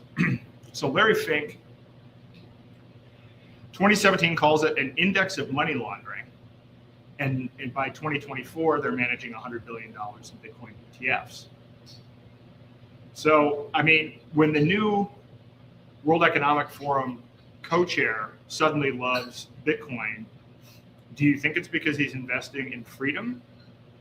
Or do you think maybe it's because it's been captured? The other thing that I like to point out to people, when people say BlackRock bought something, you do understand they're actually selling it, right? BlackRock is selling their ETF to investors and they're making a fee. It's not necessarily a statement. BlackRock's role, based on the size of BlackRock and the number of trillions of dollars that they have under management, they don't deal with small stuff and startup stuff because they have to generate returns on massive amounts of money. So they wait until an asset class gets to a certain size because they really can't afford to bother wasting their time until an asset reaches a certain market cap. But their involvement is in packaging it and selling it, not buying it. So at this point in time, the kinds of people that are buying a BlackRock ETF are frankly dumb money. I mean, these are the people, and I'm not saying that actually intending to be pejorative, but these are the people that, because of SEC laws, are not allowed to invest in things when they are when they're at a startup stage, and probably wouldn't have heard of Bitcoin. Certainly would have heard of Bitcoin. Some of the people like to say, well, Bitcoin is great because it was a fair launch. Yes, if you were on a cryptography discussion board in 2008, 2009, everyone got an opportunity to listen to that discussion board. Do you know how absurd that is to actually call that a fair launch and somehow indicate that that's money for the world because 15, 16 years ago, people could have heard about it on a cryptography bulletin board? Anyway, the story gets... The more distance you get from it and the more you look back, the more absurd it is. Do you know how many people 2 or 3 years from now, I actually put out a post, Bitcoin conference 2027, and it's actually a picture of Jamestown with all of the dead bodies laying around it. Do you know how stupid people are going to feel in 2 or 3 years looking back and saying, yeah, I got excited because I heard Michael Saylor talking about cyber hornets and borrowing other people's money to buy Bitcoin and then creating a Bitcoin. People will look back on that with incredible shame at this point. And then we have Brian Armstrong, who, the funny thing is, I think if I'm not mistaken, in hijacking Bitcoin, Brian Armstrong was originally a big blocker. I don't know if he ended up caving or if he held that position for a while, but a long time ago, there were some indications that he was actually interested in peer-to-peer digital cash for the world. But now he's not. Now what he's pushing for, the Clarity Act establishes clear rights for custodians. Coinbase profits off of being a custodian. So pushing things towards this custodial model benefits him. So he lobbied for regulations that require exchange intermediaries and that create a permanent moat. So he's doing the same thing that bankers do. He's doing the identical thing that bankers do. He is not representing your interests or my interests or privacy at all. It's not part of anything that he's lobbying for. So when you see him, I showed a picture. I have a picture in this article. It's a picture of him standing next to Nancy Pelosi. He's been around all over the place. There is nothing ideological or even pro-crypto. All he is pro Coinbase. And I find people that are pro using the force of the state to protect their own business to be disgusting, but certainly also not free markets or free crypto. It's the opposite of the ethos of crypto. So in any event, this is what's happening. So Tether, I did one full episode on Tether and I'll do another one because it keeps on getting worse. They now have, I believe, purchased 23, well, what is the amount? 23 tons or something of gold. They're now one of the largest, or no, 140 tons. I'll have to get the exact amount. Maybe it's $24 billion worth of physical gold. I'll have to double check that because I think there was some news out on this today. They're one of the largest holders now of gold. And when you go back to the history of Tether, one of the problems that Tether has had is that they've never been able to pass an audit. So before this stablecoin legislation happened, I was actually talking about Tether being a possible black swan that could take down the crypto market because they were growing in size and scale, but they'd never been able to pass an audit. And I have discussed, and many others have discussed, I think Whitney Webb and others have analyzed and broken down what's happened here. They've never been able to get an auditor, a Big Four auditor, to even work with them. Now, frankly, based on their size, of course, every Big Four audit firm, it's not like they're not equipped to work with Tether.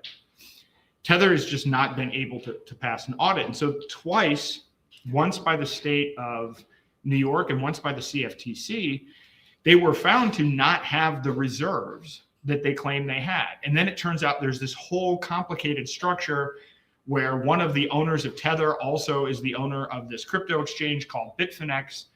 And so when they were going through this process, they were unable to complete an audit, but what they would try to do instead is do what's called an attestation, which is where you do a snapshot of like, okay, at a particular moment in time.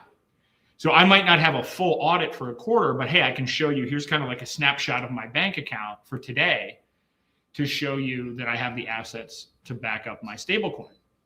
Well, it turns out people have done an analysis of this and found out, oh, a massive amount of money went in from Bitfinex into their account. They did the snapshot attestation, and then the next day the money went right back out to Bitfinex.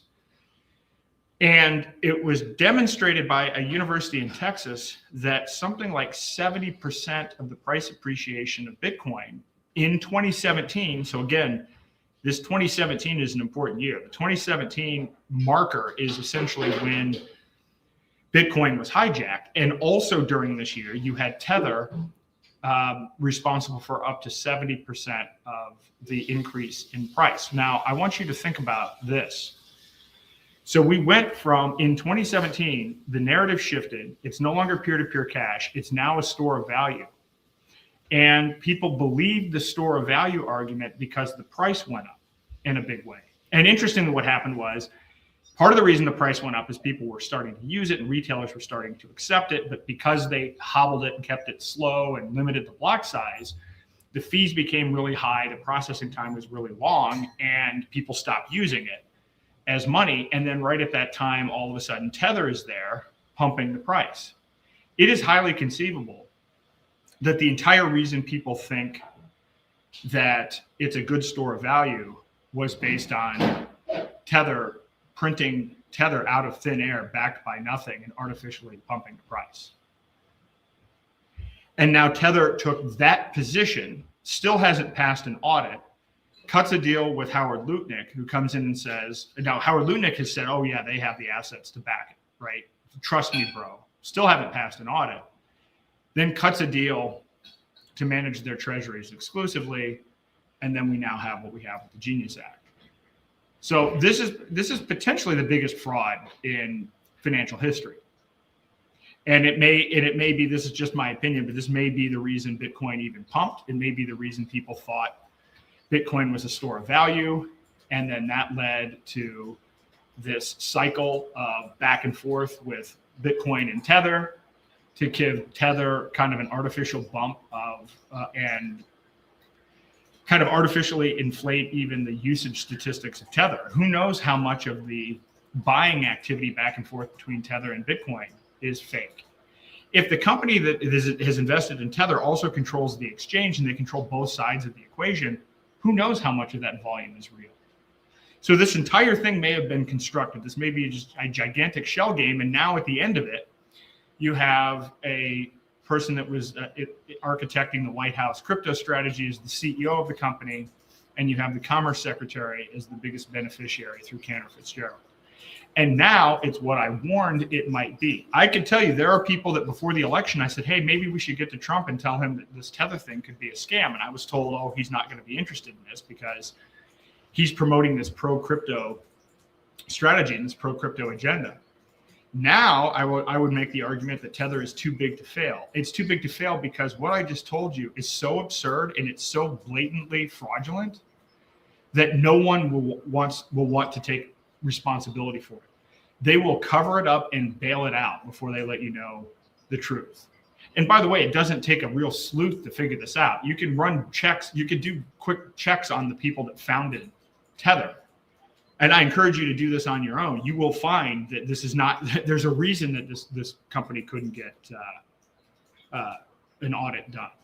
Some of the people involved were involved in Ponzi schemes before this happened. This is not the A-team that you would back for a digital currency. So know their faces. Remember these people. We're going to be talking about them a lot in future episodes. Bo Hines, Jamie Dimon, Larry Fink, Howard Lutnik, Brian Armstrong. These 5 are big architects. They're not the only architects, but these are the people at the front of this now. And day2026.com/bills. You can click on these individual bills and you can see the names of the lobbyists, the lobby firms, and everything. And I encourage you guys to comment on social media, comment on these people's pages and try to let people know because most of their traffic is fake. I've noticed this because when I comment, even when you see the comments, you can tell that the comments are bots, right? I mean, at this point, a lot of the comments now, I mean, it's not like it's hard to figure out how to create a bot to be able to create comments, but the comments are like, somebody's like, hey, when this person responds, respond back and reiterate what they say in a positive way, but simplify what it is that they're trying to say and make it less than 15 words or something. I mean, you can almost reverse engineer because no human being would make a statement like that. This like sycophantic, generic, vague comment, like people don't talk like that. So I found when you interact with those things, they don't interact back because they're bots. So let's get some authenticity and let's get people on there asking questions and say, hey, I heard Aaron Day say this on the show. Is this true or not? Watch them not respond. So I see Craig is here and yeah, this actually got done a little faster than I thought for a change. So I do want to say one thing before this. So I'm doing this big push, as many podcasts as I can. I may even go to Washington, D.C., talk to some of these politicians, but you know, the only value in it is that we can raise awareness so that people know how much they've been fleeced and start to realize they need to exit the bill. Because here's the one thing I don't want to get caught up in at all. I don't want to get caught up in somebody saying, well, gee, Aaron, how would you make this bill better? This bill should not exist. None of these bills should exist. The crypto market does not need structure. We need to repeal the Bank Secrecy Act, and we need to fundamentally change the SEC rules, which, by the way, make it so that average Americans and poor Americans can't invest in early stage companies. You can buy as many Powerball tickets as you want. You've got a negative 50 expected return. You can take your entire life savings and put it on the roulette wheel. They're not protecting you from that. Like, you can't buy Amazon stock or NVIDIA when it's a startup company. It's a scam. The existing system protects the incumbents. It protects large investors, hedge funds, private equity firms, and Wall Street firms. And now they're adding digital tokens, programmability, and censorship on top of that. The bills should not exist. We need to be repealing these bills. So that's my position. I'm not going to entertain anybody that wants me to give them feedback on how to make the bill better. I object to the premise that a bill is necessary at all. So, hey, Craig, how's it going? Good, Aaron. How's it sound? Okay. Sounds good. Good. Good. Yeah. Don't forget the prediction markets too, Aaron. They're not protecting anybody over these prediction markets that are coming on like wildfire. This is going to be a big deal in 2026. These prediction markets are going to be, they're ramping up in every way possible on these prediction markets. Yep. So. Yeah, no, I mean, that's a good point. And look, at this point, I could imagine the administration's probably on there, front running their own policy. I bet the biggest beneficiary of the prediction market is going to be the Trump family. Not that we'll be able to figure that out, but it's like, they'll go on there. Oh, are we going to have a war? are we going to bomb Iran? And if they see the odds, it's like, well, this is paying out 81, boom, they're going to go all in, and then we're going to bomb Iran. Yeah. And that's, I joke about that, but that would be on brand. I could see it happening. I mean, it sounds crazy, but it's revenge for what was it when what was the casino on the East Coast that failed for Trump? Taj. Yeah. Yep. Exactly. It's revenge. So, yeah, great job tonight on all that stuff. I've noticed one thing I wanted to mention. You were talking about, the CFTC. So we have these two agencies, the CFTC, which is the Commodity Future Trading Commission, and then and that's on the futures side of things, futures and commodities. So we're talking about stock markets have, most people deal in the security side of it, like an exchange traded fund would be a security, a stock market would be a security, a mutual fund would be a security. So all that stuff falls under the SEC and then, FINRA and some things like that. The commodity side of things would be things like, corn, wheat, soybeans, crude oil, natural gas, even stock markets, but it's stock index futures and things like that. Bond futures would fit under there, cocoa, coffee, sugar, all those kind of things you think of commodities. And so the Commodity Futures Trading Commission, there's something going on here too, Aaron, with this, with the, that Tether you were talking about and the gold, and Tether's now, they have 140 tons of gold, $24 billion estimated market value, give or take, depending upon the price of gold. Gold just had an unbelievable move this year. And then we see Tether moving in and buying this 140 tons of gold. They're one of the largest holders of this gold market. Not only that, they want to trade it, Aaron. So they want to trade this asset and make money off of it. And yet they're offering, Bo Hines is also part of this USAT, and this offering of this exchange traded fund that Tether's offering. This is so ripe for so many nefarious things to go on, Aaron. I can't even, I mean, I'm happy to go into it if you'd like, but what I will say is we have just opened up a can of worms here in terms of nefarious activity that you can't imagine, that people cannot imagine, especially when you look at the algorithms that are driving these markets. I wouldn't be surprised if Tether has an algorithm, some sort of an AI algorithm or something that they believe they can use to arbitrage across all these different places where they have, this digital currency, the gold market, these product offerings, that Tether offers, all these different things. And if you're setting the legislation and you're writing the rules, you're going to have the Wild West for a window of time until people get just completely screwed. And then they're going to say, wait a minute, everybody's gotten screwed in this market except the people issuing it. And then finally there'll be pushback. But it's going to cost a lot of people a lot of problems, and they'll just run from the market, and they'll dictate the market. Does that make sense? No, it does. I mean, and I don't know the CFTC as well as the SEC, but I will learn about it. I'm sure in the end we're going to find out it's as bad as the SEC. And by the way, I will say, and happy to have you go into more detail on this, but I will say that people are cheering the fact that today there was a press conference at 10:30 between the head of the SEC and the head of the CFTC talking about how, they're burying the hatchet and they're going to figure out how to work together to harmonize to pass regulation. Now, let me ask you something. Do you think that regulators coming together is a good thing for you as the consumer? Do you think that that's good for your financial privacy? Do you think that that's good for the regulatory environment? Or do you think they're going to expand their powers?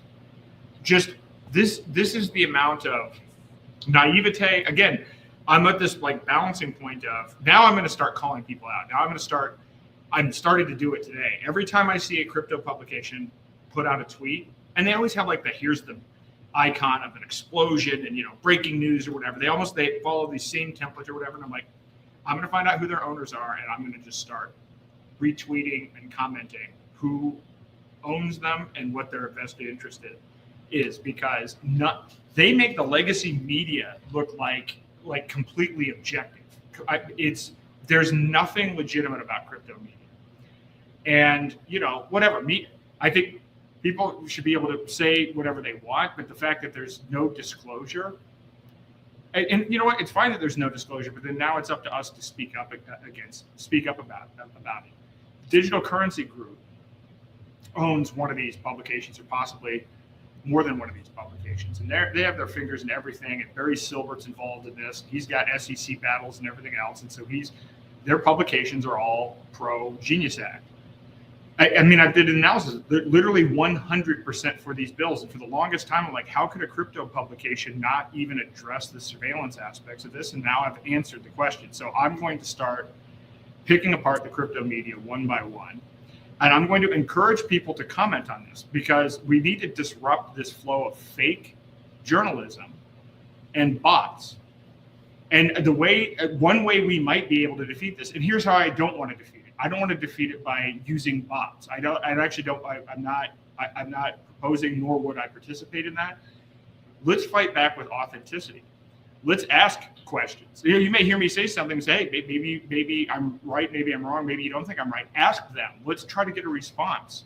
Because I will tell you right now, I comment on Brian Armstrong and Jeremy Allaire from USDC. I've commented frequently, and I've never gotten a response. And by the way, I challenge any one of them to a debate. I challenge all of them to a debate.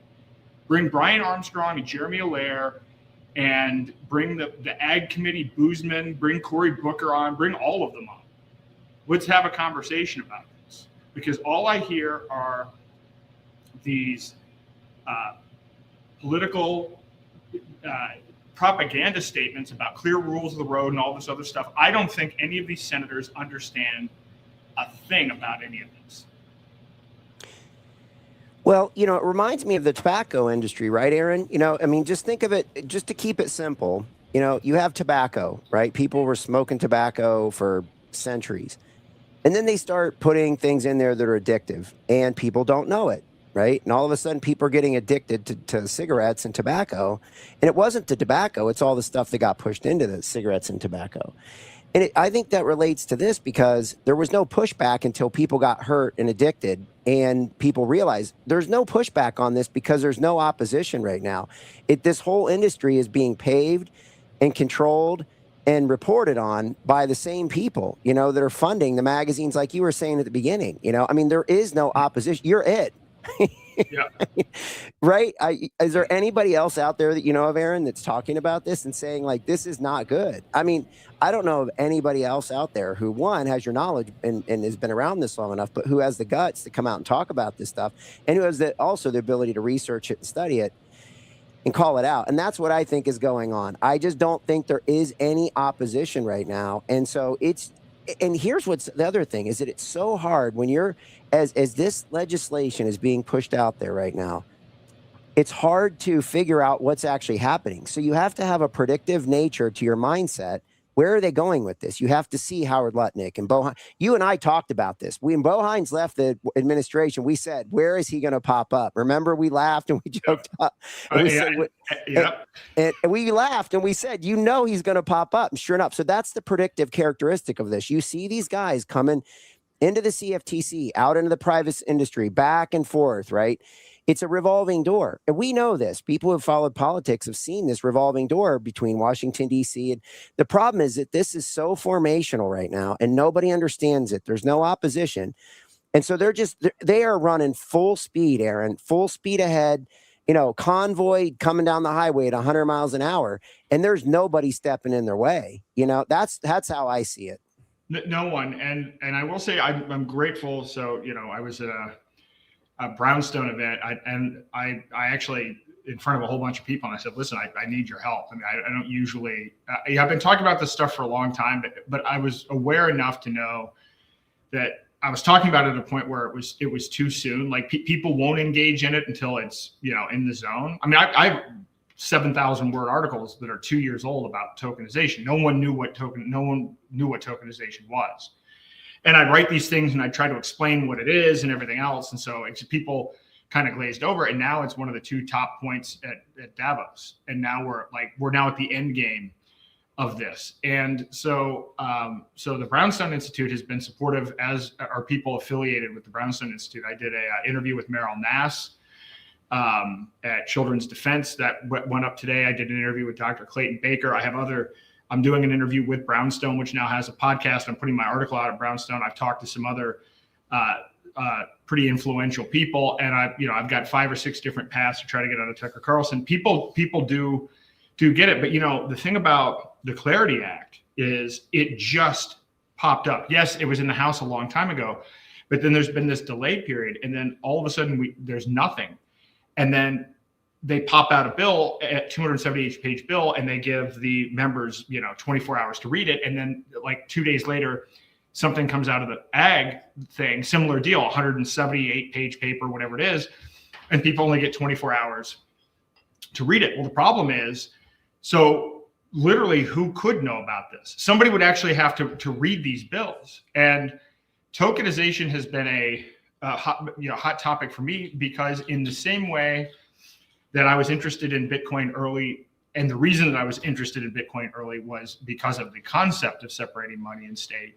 I was interested in tokenization really early because of the potential, knowing how fraudulent the SEC is, knowing how fraudulent DTCC is. Our existing markets have zero ethics or credibility. People just don't know how they work. So to me, the idea that you could tokenize and trade assets separate from these middlemen who are complete leeches and tied to the CIA and everything else, literally it's like the bad casting act, it's a bad cast of characters.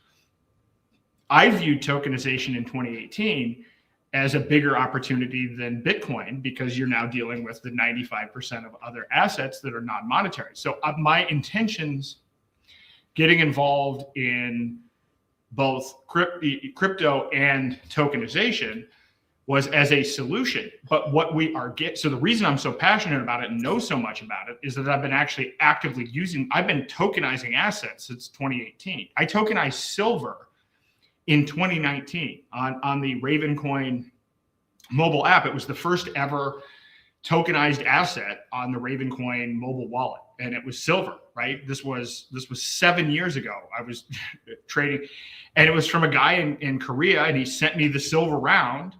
There was no intermediary. He could have ripped me off or whatever, but whatever, the transaction happened, and now I have tokenized silver, and I have that transaction on the blockchain. I'm like, hey, this is cool. This could revolutionize things. So, but what I have been watching now since 2017 is taking this idea that could increase human freedom around the world, get destroyed and get co-opted by all of these people. It's like watching a slow motion train wreck for 7 years. This is what it's been like. But then, when you try to communicate to people, it's complex. Their eyes glaze over. I mean, most people don't even know what crypto is. Like, I'm sitting here talking about how it's going to separate money and state, and most people only think of it as a speculative investment. Like, it's almost impossible to kind of cut through the noise and get people to understand the basics of this. And so I did realize, well, all right, the reason I'm the one that's talking about this the most is that I feel like I'm the most harmed by what's going on, because it's like taking something that you think is going to improve freedom, and in fact, it's now going to turn out to be the control system for a global technocracy, and it's going to basically take all of our free will. And one of the things that I've stated to people, I mean, this article that I have is extensive. I was going to pop this up. You mentioned the revolving door. There are 240 former government officials involved in this lobbying effort. The Blockchain Association made a sitting CFTC commissioner their CEO. Like, it's just mind-boggling. And on the page that I've listed who some of the top people are, but it's like, that's all any of them do. So for the people that actually think government regulation is there to protect people, if you actually believe that, you don't understand how it works. You watched a Schoolhouse Rocks commercial, like cartoon, when you were a kid, and you believed it, and you never did a piece of research. This isn't a new phenomenon. This didn't become bad. The thing has always been a revolving door. So what I don't agree with is the premise that these regulatory bodies were good or that they've been effective. I don't believe, and history will bear this out, that there was ever good intent, and there's never good execution. But now we're at a point where the level of criminality that's going on here is unprecedented. I mean, again, we've talked about this before. Like, can you imagine the fact that it was a national tragedy and people were in mourning about Watergate? I mean, that wouldn't even make the news today. Not even a blip on the radar today. Nope. Well, let me just give you one thing that I watched firsthand. So we did a technocracy roundtable, about a week or two ago, and we did it on food. And I had been involved in a farming cattle operation, and it got pretty big. I mean, I think we were up to 10,000 head of cattle. I don't know, thousands of acres of land, and we vertically integrated everything, right? So we were growing the corn, we were processing it. Instead of taking it to the silos and getting ripped off, we were packing it and then rolling over it. So as long as you harvested the corn at a certain moisture content, you could pack it pretty tight, put a tarp over it, and then you could use it to feed the cattle, right? So now you're essentially, harvesting. There's no middleman in the middle ripping you off, right? So you have a pretty efficient process to feed the cattle. Now, what happened was, one of the guys I was working with was an old school trader, and he understood spreads pretty well. And so what he did was he figured out that he could actually report his cattle, because you have two different styles of cattle. You have live cattle, feeder cattle, and some of it's babies to mid-teenagers, then teenagers to when you fatten them up and you actually sell them. And so when you're getting ready to report that cattle, it's an old boys network, okay? So, you could be down in Texas and you're reporting this cattle, and all of a sudden everybody knows what to expect, right? There's nothing out of the ordinary there. But if you're up in Nebraska and you report this big number coming out of some region they're not ready for, you can actually skew the futures market, right? So you could spoof it or manipulate it or market it. And he figured this out, and he did it, and his clients benefited tremendously. I don't know, it was a $4 or $5 million trade. And so his 100 clients benefited from it. He benefited because he was the broker, the futures clear. Again, he was a futures clearing merchant. He was all these different authorization in the commodities market, right? Doesn't really matter. But he had a role in this as a broker, as a dealer, and so forth. Not really a dealer, but anyway, he facilitated this trade. His clients made a lot of money. And the reporting agencies, the good old boy network, basically said, this isn't going to fly. So he went into a lawsuit, and it took like 2 or 3 years, $1 million to fight it. He ended up winning, and he only got he fought like crazy. I mean, he's like you, right? I mean, he's a fighter, you know what I mean? And he's a researcher, and he doesn't take no for an answer. And so I watched him fight this thing. And he ended up only having $50,000 spec violation limit or something like that. Like, he found a way around it, but it almost cost him his license. It almost cost him. And so the reason I say this is that this is the commodity futures and trading. This is the futures market where a lot of this stuff can end up. And it is not, this is the Wild West in a lot of ways, And so if that could happen in an established market like the cattle market, okay, and you could manipulate a market, and it wasn't really wrong. What he did wasn't wrong. He just pissed off a lot of people who weren't used to that, and they got hosed for $4 or $5 million, right? It was nothing illegal. He just caught them at their own game. Yep. And the Chicago boys went crazy. The lawyers were all over this. You have a couple different futures exchanges, in Chicago. You have the Mercantile Exchange and the Board of Trade, and at that point they were separate, or they were I think they were still pretty much separate. Anyway, the point of this whole thing is that hopefully that's a real life example of really not doing anything wrong, but having the ability to manipulate a market. You start rolling this into a market that only one group or one entity, this revolving door, is all working in one direction here. And they're not working against each other.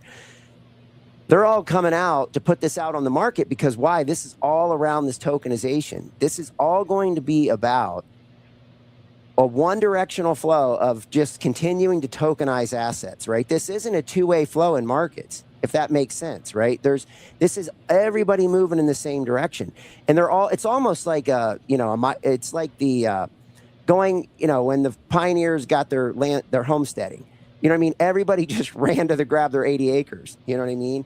It feels a lot like that to me, where everybody's just going to grab their share of the tokenization market. Does that make sense? It does, except the one thing that I want to say to people is that your assets are going to be tokenized and you won't even know it. Right. Like, what you have to understand is this is the plumbing. So this isn't crypto. This is stuff that you already own. that will be tokenized, and there will be a couple of large platforms that do this. As I've been going through, part of the reason that this article that I'm writing is so long is that I'm not expecting everybody or many people to read it, but I want to put all the arguments down at once, because when I see people pushing back, they'll say something like, well, yeah, but the Clarity Act isn't mandatory, so real world assets won't be forced to use tokenization. But if there are only a couple of platforms and there are only a couple of markets for these things anyway, if they use them, then your assets will be on them. And if they're used, then everybody has to use them, because if you're going to be trading assets, you have to have a common framework and a common platform. So everything is going to be tokenized. Larry Fink has said everything is going to be tokenized. The problem is, this is not the kind of tokenization where you have self-custody of your tokens. The beauty of tokenization, the way that I like to describe early tokenization when I was working with Ravencoin, is it's like going back to the old days where you had bearer assets, where you actually owned, if you had a certificate or if you owned something, you owned it outright. You didn't have your name in a register somewhere. No one knew you had it. You could trade it with whoever you want, wherever you want. Tokenization could turn everything into a bearer asset. This is turning every asset into a complete surveillance ledger. Exactly. And then adding programmability on top of it. I'm thinking next week when I roll out OwnNothing.org, I'm going to try to bring these guys on that have been on the battlefield fighting the Great Taking, because I think that would be a great. There's a new book that's been written about it. Doug Grandy and some others who have been fighting this legislatively at the state level. I might bring them on, because I think people need to understand the 1-2 punch here of all of the laws and the legal framework has already happened. So the contractual rights and everything have already happened. The token will then represent those contractual rights. So now they'll be able to execute on these terms that no one's read.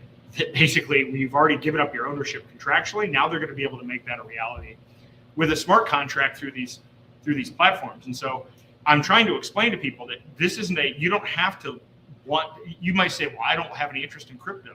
I don't care if you have interest in crypto. Your 401k is going to be tokenized, whether you like it or not.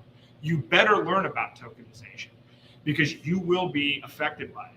One of the things I'm trying to say and trying to explain at this Brownstone group is, the COVID tyranny was horrendous, but part of where there were some breaks in the action were because it was difficult to carry things out.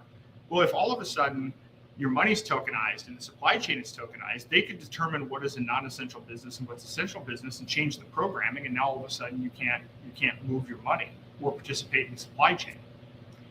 The shutting off the truckers' money wasn't a simple process. There were some hiccups even in doing that, despite the fact that it wasn't legal. Doing something like the trucker thing could happen in an instant. It could be milliseconds. It could be less than a blink of an eye. That's what's being built. Even vaccine passports will be tokenized. So you have to understand every asset, human movement will be tokenized. Thomas Massey tried to stop this kill switch bill for your car. Imagine now your car's tokenized. Now we have the kill switch bill. It's going to be easy to shut off your car. You'll be able to control physical objects through digital tokenization, because physical objects will be tied into connected to the internet, tracked in real time, and then you will have the ability to control access and use of those assets. This is a much, much, much bigger deal. The Clarity Act is the end game here. And when I first started talking about it, I was talking about it in terms of something called Regulated Liability Network and these 3 CBDC pilots that were coming out of MIT. And then Trump said, well, okay, we're not doing that. So those aren't the way that this is going to be implemented. It's going to be implemented through Tether, USDC, through ICE, the company that owns the New York Stock Exchange, putting out an exchange for tokens. It's going to be BlackRock putting out, but it's private solutions, quote, that are regulated by the government, essentially controlled by Congress, and then controlled by these agencies like the CFTC and SEC. That is not better than a CBDC. In fact, it's worse because it will happen competently at scale. I said in the intro which I think this is true, because so many people have said, well, it would have been better if the election went the other way. If Kamala Harris had won, she would have said, you know what, my DEI friends can come in and build a CBDC and tokenization platform better than BlackRock and better than Palantir and everybody else, and they'd never build a thing. That is 100% what would happen. This is why it would actually have been worse. Their intent would have been worse, but their competence would have been their own destruction. In this particular instance, there's the same intent, but it's being competently executed by multinational corporations, and people are cheering it on as some kind of patriotic pro-crypto thing. It's brilliant. And like, again, it got me, it caught me off guard. And I thought when my book, when this book came out, when the final countdown came out and people were reading it, people were like, well, this is dark. You know, this seems like a little bit of a conspiracy theory. I was wrong. I wasn't aggressive enough. I was not aggressive enough. And now I'm like, people are like, oh, we've got nothing to worry about. And I'm like, you have 1 year. But I guess the $45 penalty for airlines kicks in 2 days, 3 days. If you don't have a real ID now, you're going to get charged $45 each leg of a flight. And by the way, it's coming. I mean, that is a red flag that there it is, right? That is the front end of the storm right there. That's the front end. Now it's $45. Originally it was $18 or $28. Then it's $45. Then next year it's $200. Right? Well, we didn't mandate it, but it costs $15,000 each leg of a flight if you don't have a real ID. Yeah. It's impossible. Yeah, they make, and it's all digital contract. You know, you wait and it just sends you something. In 2 weeks, it'll be 10,000. In 3 weeks, it'll be, and it just automated. It just rolls out and there's nothing you can do about it. There's no one to call. There's no one to talk to. There's no way to push back. It just is what it is. But people in America will make fun of and mock Keir Starmer and will mock the UK pursuing their thing, and then have a real ID in their pocket or pay $45. You know what I mean? Like I think 2/3 of Americans already have a real ID. Yeah. So this is how bad this is. I wanted to bring something up that I thought you would be interested. So Jack Mallers drives me nuts. Yeah, he's a clown. This guy is such a psyop. Well, here's a little bit about Jack Mallers. His grandfather, William Mallers Sr., was the youngest ever chairman of the Chicago Board of Trade in 1969. Yep, good work. You got it. His father, William Mallers, founded one of Chicago's more successful discount future brokerages, building on the family legacy in futures trading. Both grandfather and father were long CME members. Yeah. But he's in there. What a coincidence, right? He happens to be in. There's no coincidence here, right, Aaron? It's not a coincidence that this kid came out of nowhere in his closet, spouting off, and now this is going to fall under the CFTC where he's got a heritage. It's not a coincidence. No, it's a disaster. This guy is absolutely not in any way, shape, or form anti-establishment. He is the establishment. Exactly. He is part of the hijacking of Bitcoin. He and Brock Pierce and Jeffrey Epstein, again, his whole thing is he got all kinds of traffic because he got canceled by JP Morgan. He's like, we're going to destroy JP Morgan and everything else. JP Morgan was the banker for Jeffrey Epstein. His entire Stripe business wouldn't be possible without Jeffrey Epstein. Jeffrey Epstein funded the hijacking, which cemented Bitcoin as being slow and expensive, and therefore the second layer solutions that are built on top of Bitcoin. And people said, well, yeah, Bitcoin is slow, but you can use Lightning Network. Jack Mallers' entire business is built on Lightning Network. He like literally, I now want to know if he knows Jeffrey Epstein. I want to know if he and like Brock Pierce, I'm not even kidding. Like this is a complete and total psyop at this point. And by the way, people are changing. I saw one of these large crypto accounts today said, yeah, when we bought Bitcoin, we thought we were defeating the system. And now we're kind of like supporting BlackRock and ETFs. People are actually starting to realize this. Some people are actually starting to freak out about this. Yeah, well, and not to divert attention from that, but inside the same administration, we have the Small Business Administration, Kelly Loeffler. Her husband is Kelly Loeffler. She was the fill-in senator in Georgia. Remember when that whole thing went down, right? She ran, did not win against, what was his name? I forget his name. Oh, he's a clown. I think he was a preacher of some type. And then he became the senator. Remember, he beat her in a Warnock or whatever. Yeah, that's it. Something, anyway, yeah. Her husband is Jeffrey Sprecher. Jeffrey Sprecher Yep. is ICE, right? International Continental. I mean, again, here's the CFTC, the Futures Commission, right? It's all this is. I think what this, again, from a predictive standpoint, Aaron, what we can say is how much of this Clarity Act is going to go to the SEC and how much of it's going to go to the CFTC. And you can really look at the revolving door and you can see Jeffrey Sprecher, Jack Mallers, all these entities. And I bet you that we'll be able to watch this thing again. Sadly, we'll be able to watch this thing fall in line on the CFTC side of things, Commodity Futures Trading Commission side of things.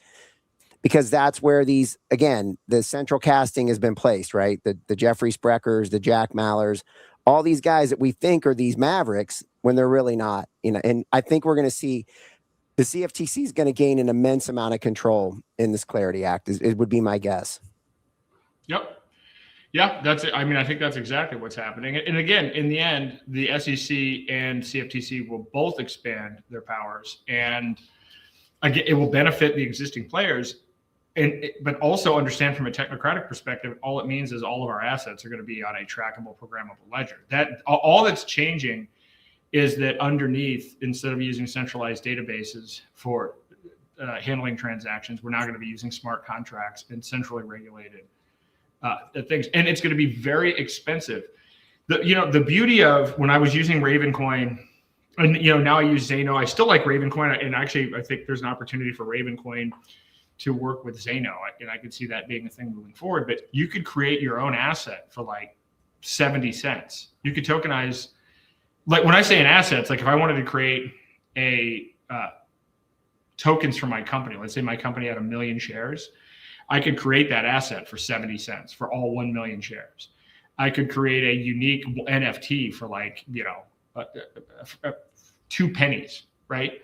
So the whole point is I could tokenize and transfer any asset anywhere in the world for like pennies. This regulatory regime now, with what you're going to have to do in order to get listed on an exchange and everything else, it's going to add more legal fees. It's actually going to be more expensive to tokenize an asset through these platforms than it is to use the old system. This is the bottom line with this. This doesn't help anybody. This doesn't help a single small business anywhere in the world. This only benefits large companies and technocratic firms, period. And that's why I'm so against this, because tokenization was supposed to be so that, somebody that owns a restaurant could raise capital. So, in fact, I mean, the original idea, we would talk about it. I mean, imagine being able to walk down the street with your mobile phone and you have a local restaurant that you like, and now you could buy $50 worth of tokens in your local restaurant.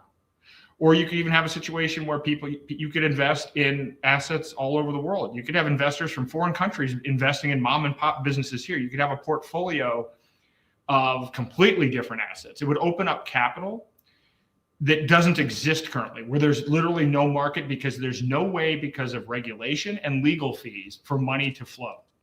This is why businesses, the number of small businesses is getting wrecked and things are being consolidated, which, by the way, COVID helped in a material way.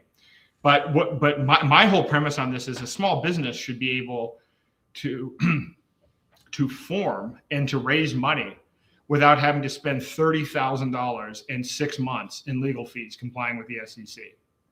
It's a gigantic impediment to freedom. And already we are not competitive in this regard. And I want to make sure that everybody knows this. We don't have the best financial regulation. We're not I've said this several times on all of these other issues. We are not good at this already. We suck at this. And now we're adding the surveillance. We literally make China look good on this, because China has the digital yuan, which has very little adoption, right? They're not tokenizing all their assets. We're literally tokenizing $600 trillion worth of assets and putting it under the surveillance of the United States government.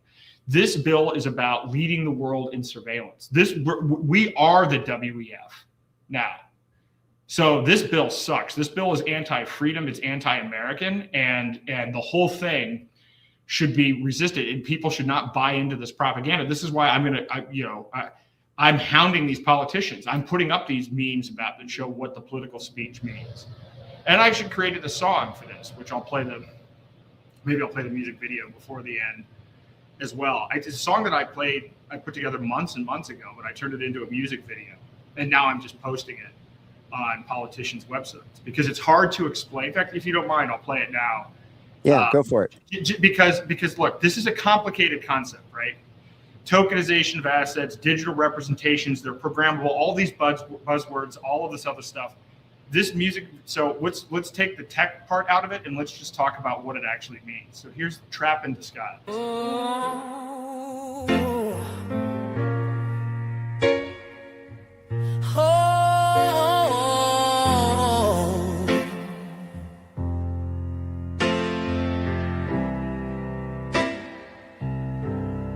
I woke up to silence,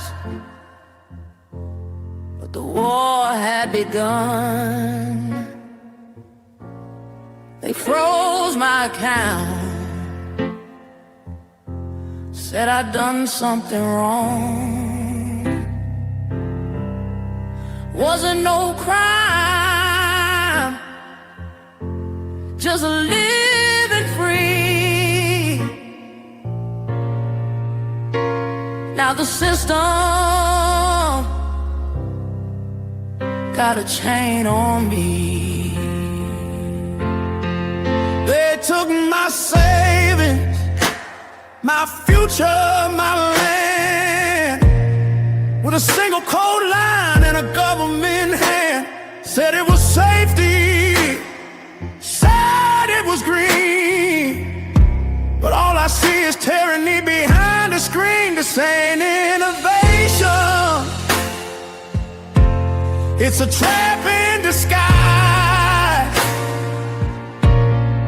You'll own nothing,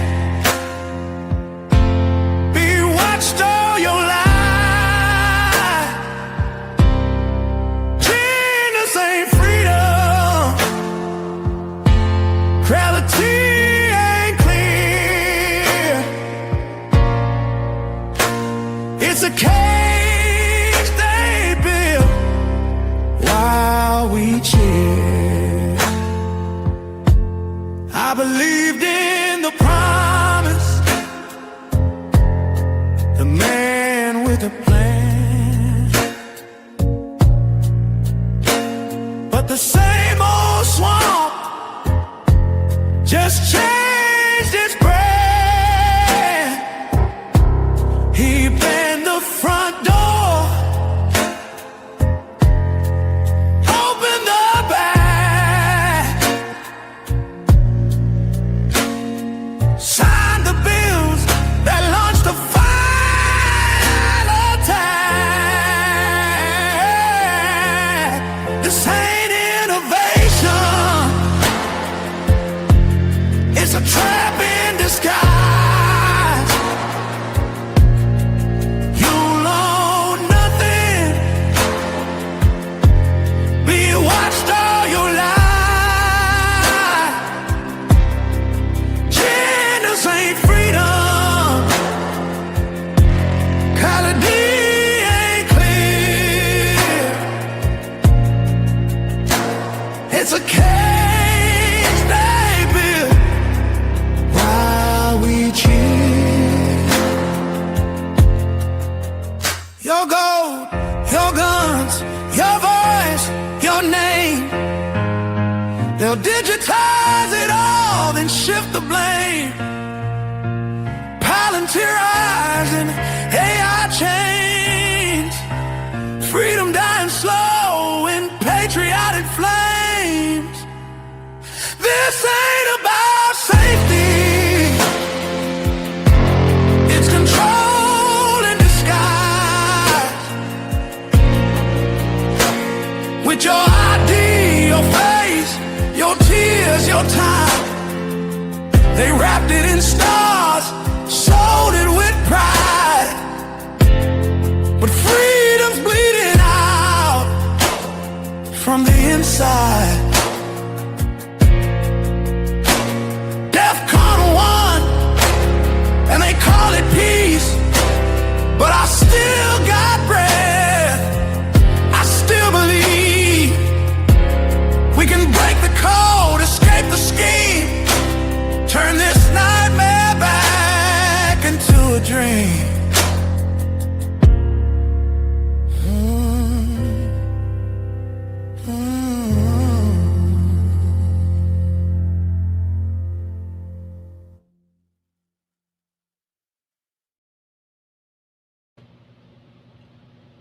So that pretty much encapsulates it. I mean, you don't need to know about tokenization, but to understand that, you know, that there are some phrases in there that really kind of nail it for me. But it is the complete surveillance state. Between the Genius Act and the Clarity Act, it's digitally controlling not only your money, but everything that you own. And they have sold it as this patriotic thing. And in reality, it is absolutely a digital cage. So you don't have to understand a lot about tokenization to understand what's in that video. And I've had that posted. It's up to 88,000 views, I think, right now. And so I'm pushing that one a lot. I'm actually going to include it in the article. The name of the song is Trap in Disguise, that somebody asked. So I've created this. It will be on it's on the Aaron Day Show music playlist, and I'll launch the music video kind of officially for this and put it on YouTube and other places, probably on the Own Nothing site as well. But I like sharing the whole tweet thread with the video on politicians' sites, because I don't think the politicians understand what they're doing. And again, I'm not giving them a pass. I've talked to Ted Cruz. I've talked to Cynthia Loomis. I've talked to Warren Davidson. I've talked to these people. They don't understand. You know, some people in the comments are saying, I don't understand tokenization. Well, guess what? The people that wrote that actually they didn't write, the people that sponsor the bills don't understand tokenization. They don't understand the implications of what's happening here. They even buy into this. This guy, Tom Emmer, the chief whip, when they were doing the Genius Act, you know, he had this profile picture of himself with a big flag. He's like, we're going to make sure America doesn't have Chinese style financial surveillance. The bill you're passing is Chinese style financial surveillance. I'm not even sure he knows what it is. They cleverly made it out that the central bank was the bad player in all of this, not understanding that the Bank Secrecy Act and the suspicious activity reports and all of the tracking that happens in the U.S. financial system emanated from Congress. His group is responsible for financial surveillance, not the Federal Reserve. And so when I watch this, I realize, you know, half the time I've talked to enough politicians to know that a lot of them just don't understand it. There's some that may understand it and don't care because they're cashing the check. But the point is, we don't have any representation. There is no one at the table advocating for our position, because most people don't even know what this is. Most people have kind of shut off. They're like, well, it's crypto. I don't care about crypto. What do I care? If I'm not going to use crypto, crypto's a Ponzi scheme or whatever. No, crypto is what's going to be used to buy and sell this is the mark of the beast. The mark of the beast is the Clarity Act. You know, if you say you can't buy and sell anything, it's not even just money. It's even your ability to kind of barter your own, it's all of your assets. And so, you know, that song's a good one. I'll play around with some other songs as well. That one's Trap in Disguise, but I'm trying to figure out ways to get the message out as to what the implications of this are. I'll give a 60-page article that explains how voting works and how, you know, the big issue with this is rules making, right? So they'll pass a bill and somebody will say, like, decentralized finance is one of the areas where it's under contention. Well, they've written this bill where they've defined what it means to be decentralized, and essentially none of the DeFi platforms meet that criteria. But they've also defined it in a way such that the CFTC or the SEC could just change a rule without having to get the law changed to disqualify. And so the people in crypto are so naive about politics that they actually think that just because something is written a certain way, which could be cleverly interpreted, they don't even understand what it means in terms of the authority that's given to the regulatory body. So people are sitting around celebrating, we have clear rules of the road. No, you have a vague set of parameters that have been given to agencies that have a revolving door with large banks and large crypto firms. And you don't have to believe me to understand where this is going to go. All you have to do is look at the history. The most important thing here is to look at the history of financial surveillance legislation and what happens. And you will find financial regulation never gets reversed. It only gets worse. The requirements only, and it happens through rules and not laws, so that oftentimes there are legislators who don't even realize the extent to which the rule-making agencies have the power to do whatever it is that they're doing. And then there's no process. The amount of effort it takes to unwind the rule-making.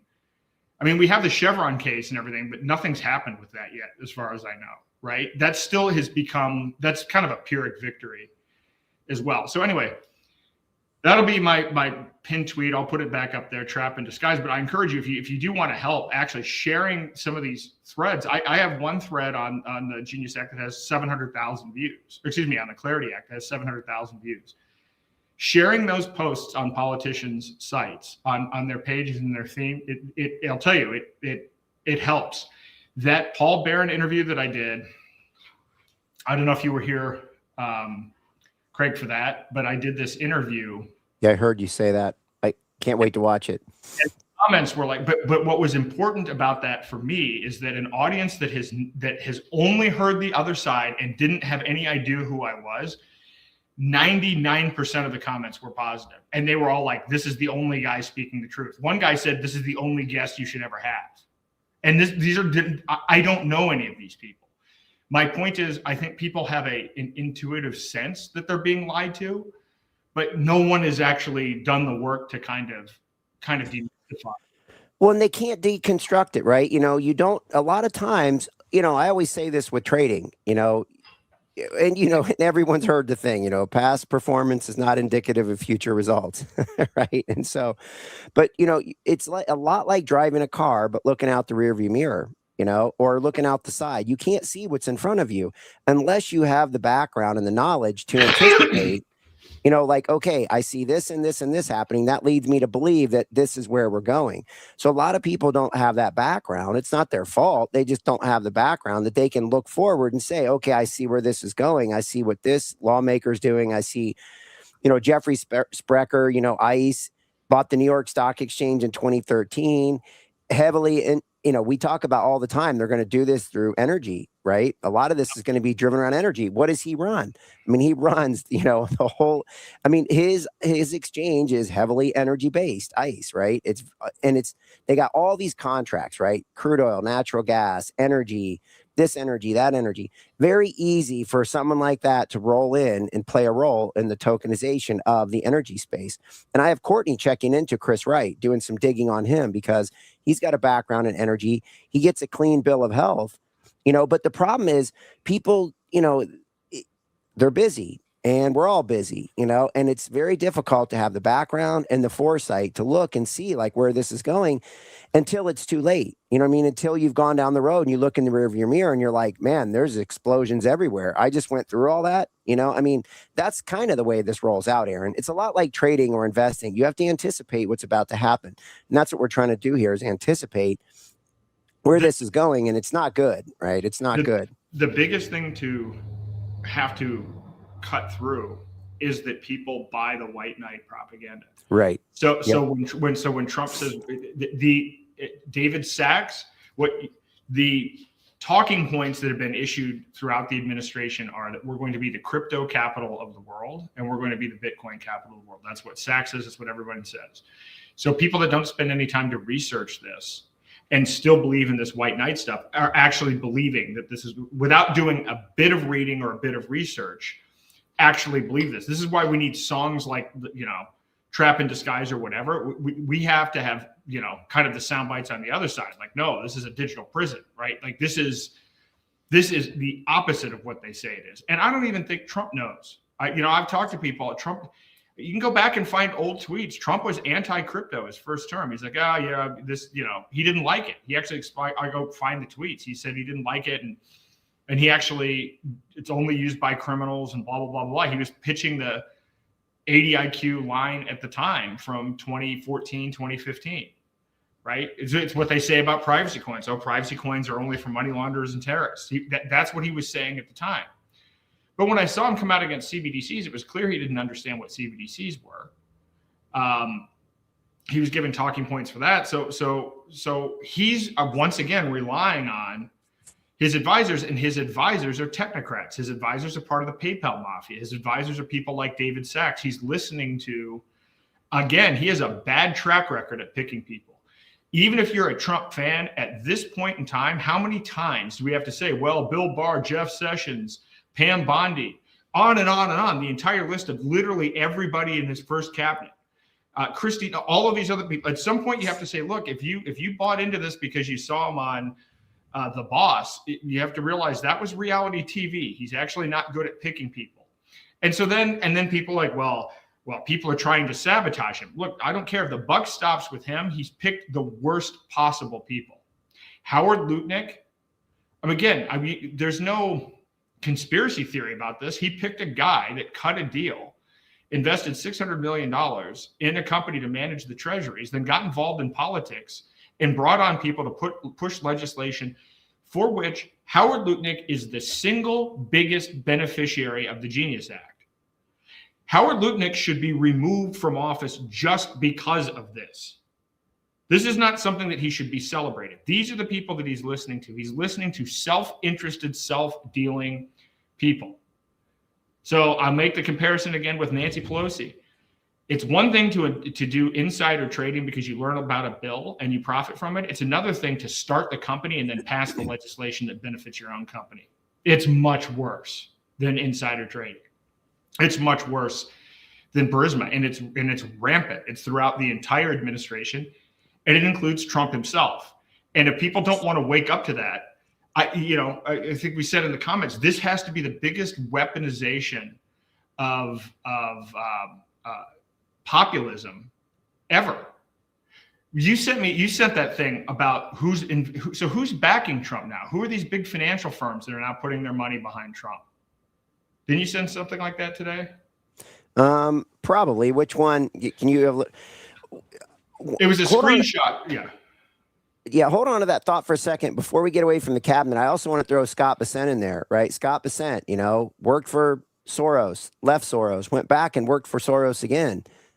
Left Soros, took $2 billion of seed money for his own private hedge fund. So.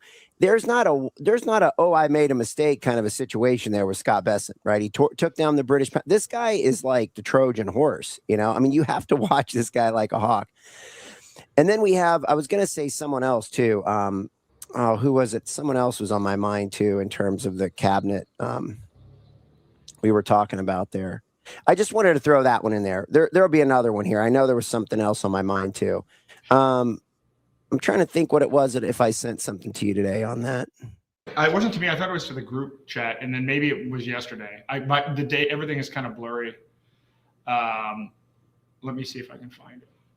Maybe I misread something. I thought it was. Let me see if this is it. All right. I guess I don't know what it is. Maybe I'm hallucinating here, but I thought there was a list of financial firms. Oh yeah.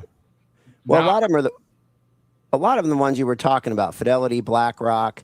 Oh, yeah. That's what I was going to say. One more thing. Let me add one more thing to this. So,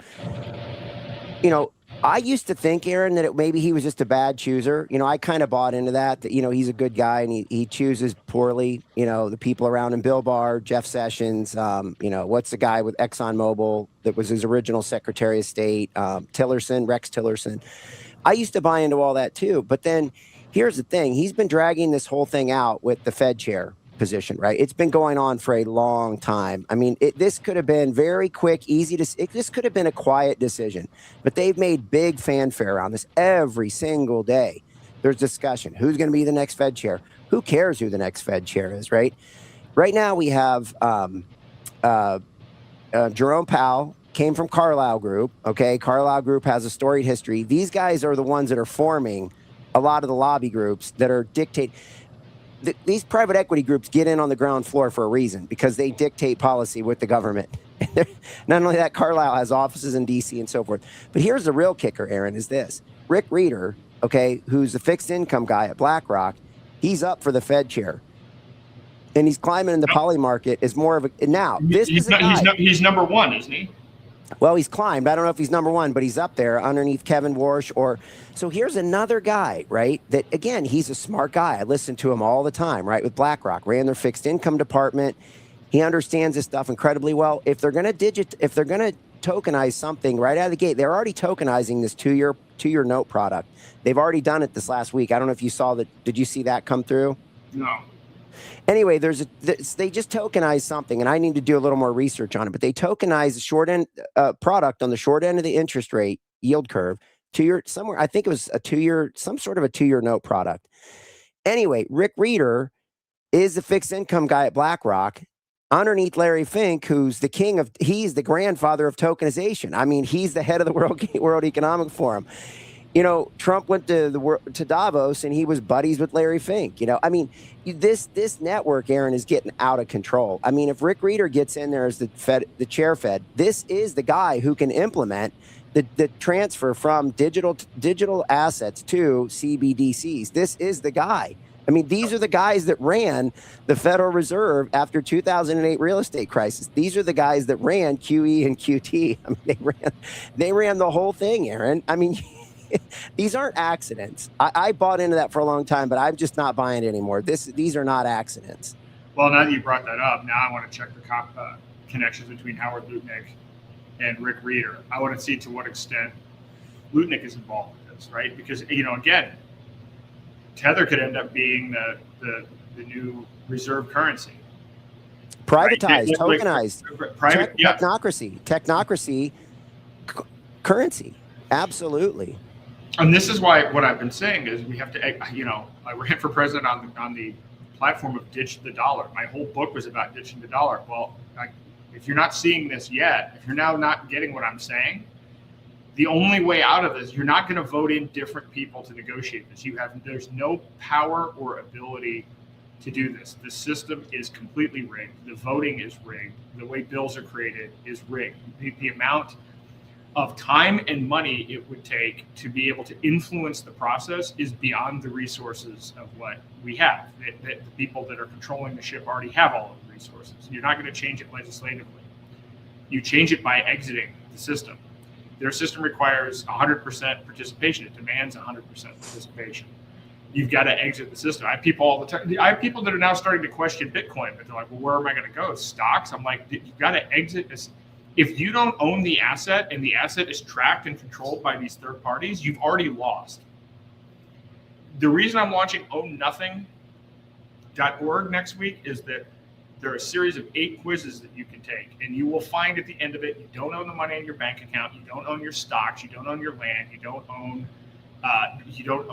your most of the services that you have.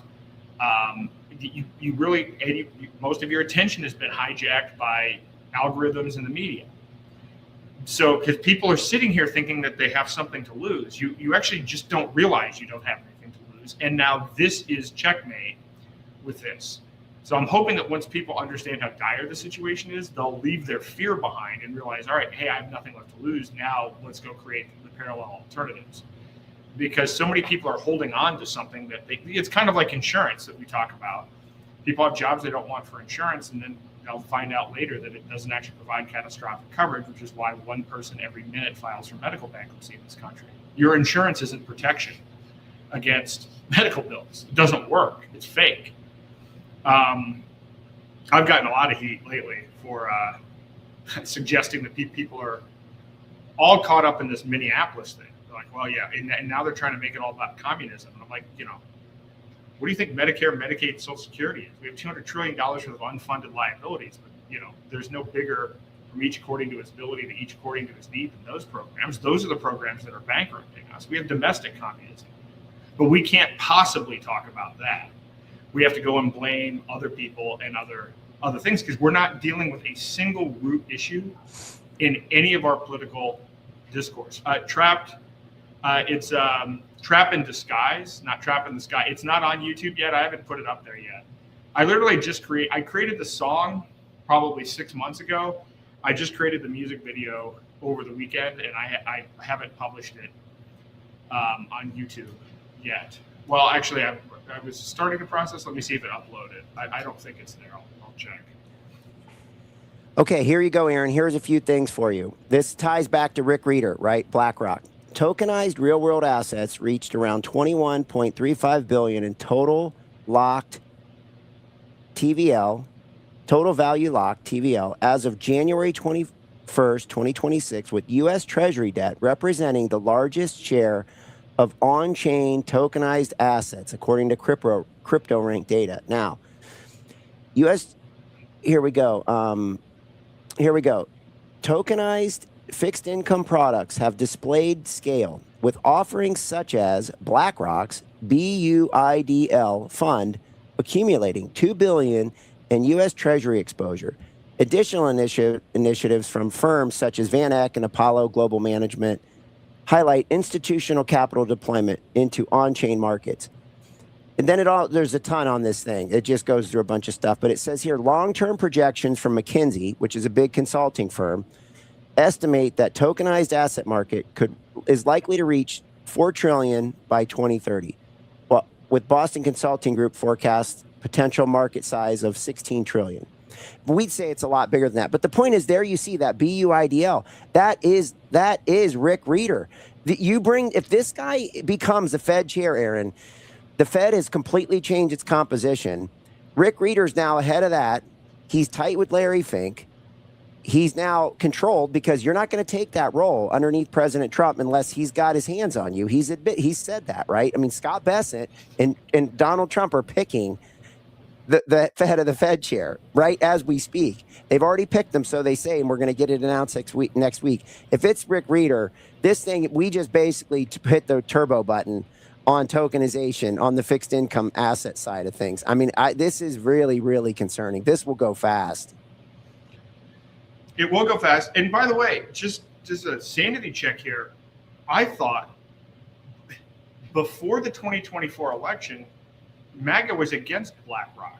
MAGA was against Larry Fink. This was one of the known enemies. Fink was in the camp with Klaus Schwab and Bill Gates. How have we gone from that to, oh, well, I guess what Trump must be smart. He brought in George Soros's guy who did the currency collapse, and then he brought in Howard Lutnik. Well, he must be smart. If Joe Biden picked these people would be up in arms. Up in arms. The very same people. These are not. Do you think you're going to have economic freedom because of Larry Fink? You have the most skilled currency destroyer of all time, Scott Bessent, who did the quantitative analysis, right? Stan Druckenmiller did the trading. George Soros oversaw it. Scott Bessent was the quantitative analyst that calculated how to take down the British pound. Okay, you've got the world's worst enemy in there. And if again, for $1, if you care about your domestic fiat currency, if you care about it, you have the worst guy in there. So the question is, if fiat currency falls, what's going to be there to pick it up? And it looks to me like it is something like Tether, some privatized technocracy?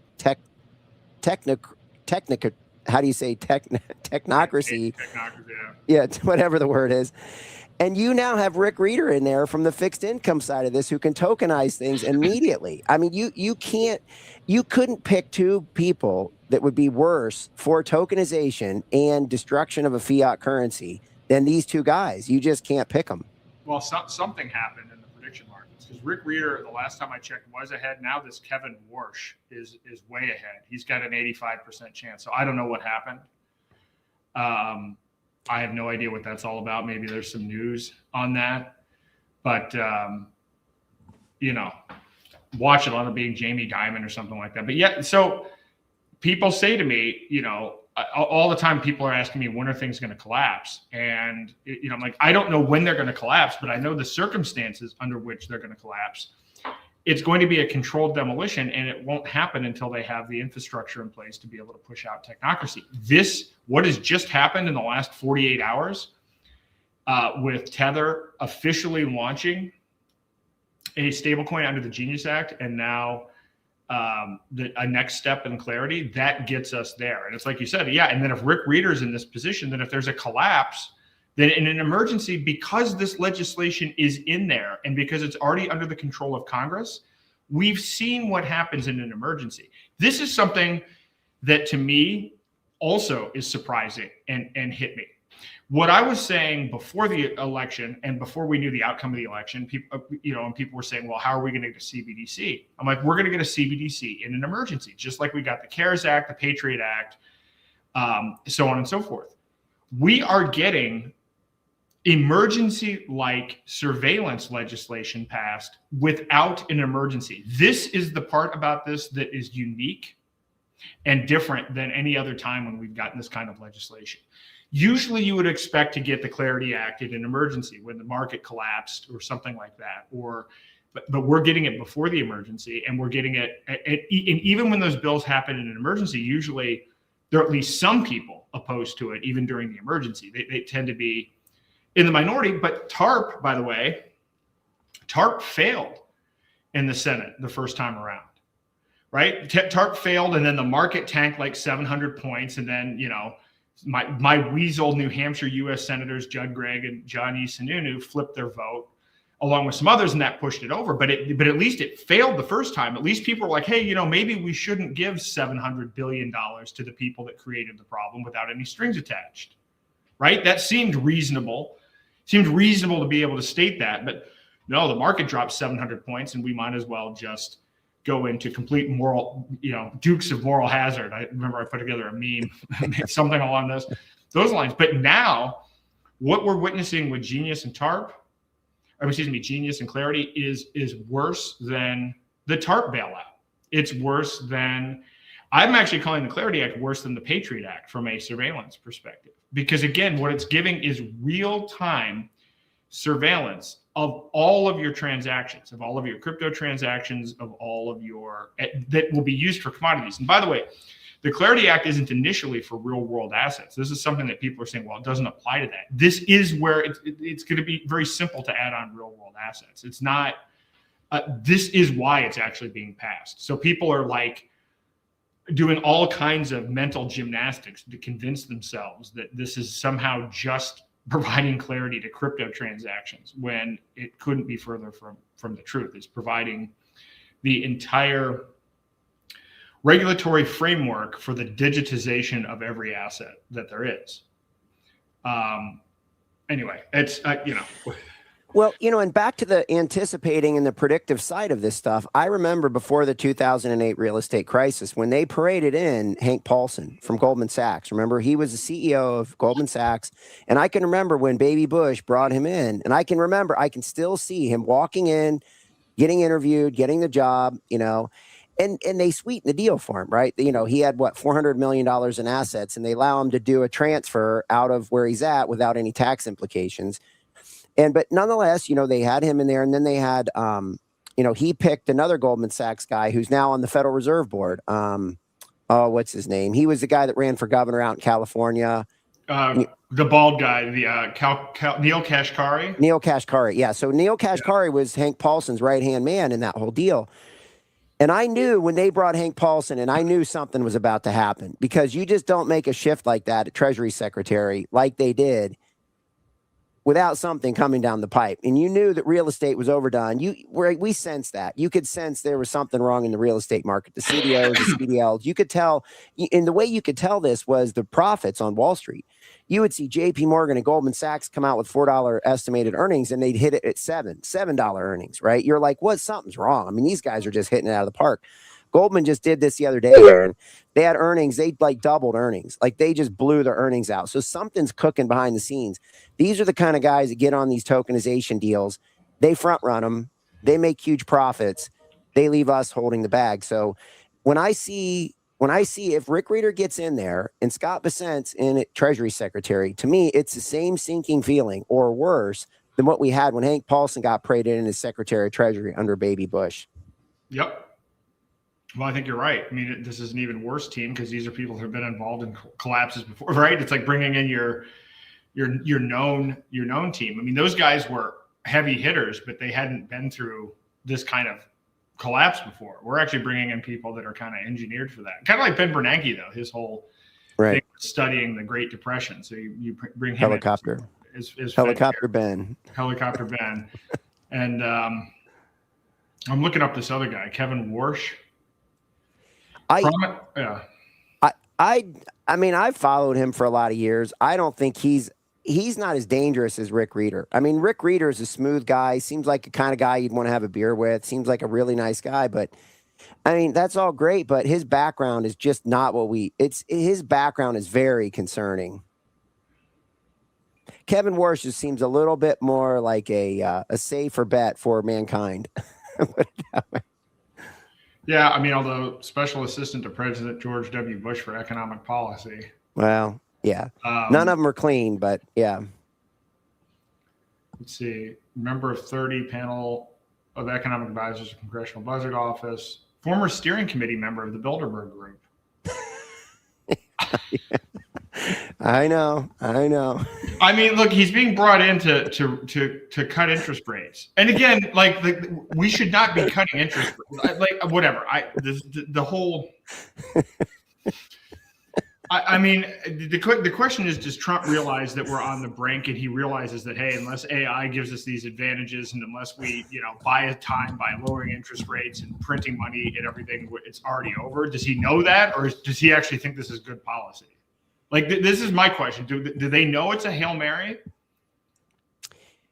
Well, it's funny you say that, because Ken Griffin of Citadel, right, who claims he was the guy that named warp speed, right? He's a consultant to President Trump.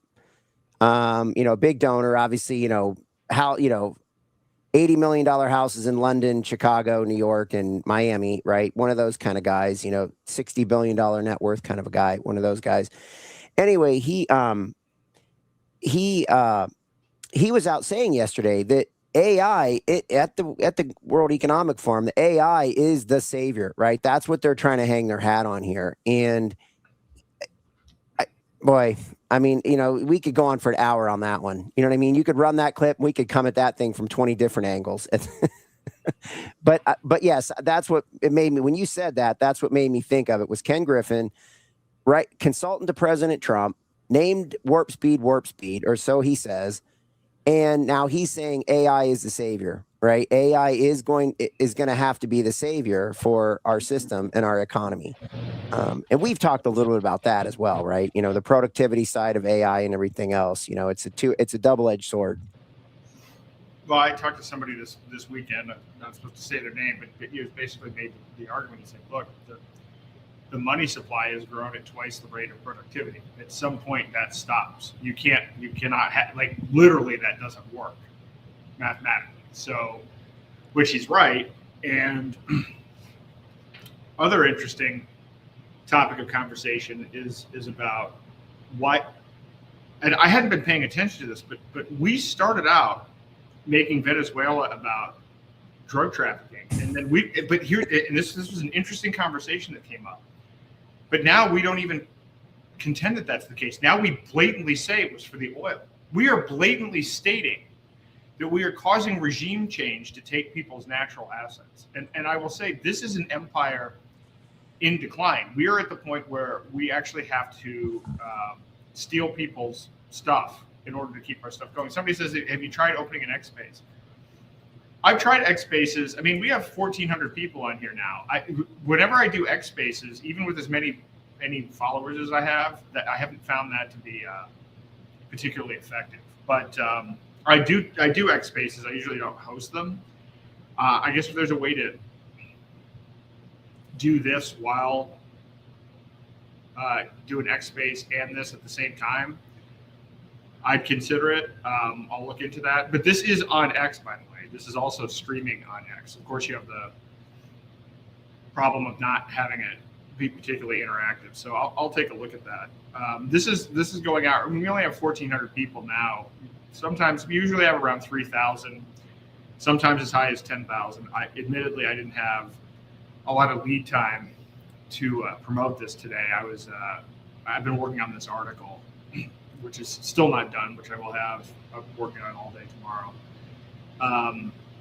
But in any event, obviously, the other thing is this is long, so I haven't for a long time created clips, and I need to do that. I need to create a whole bunch of short clips out of the podcast, particularly covering a whole variety of these areas. But I'm waiting until after I get the article done, and then I'm going to kind of more professionally package it into shorter segments, because yeah, if yours says 13 are watching, that's on whatever channel you're on. If you're on YouTube or whatever it happens to be.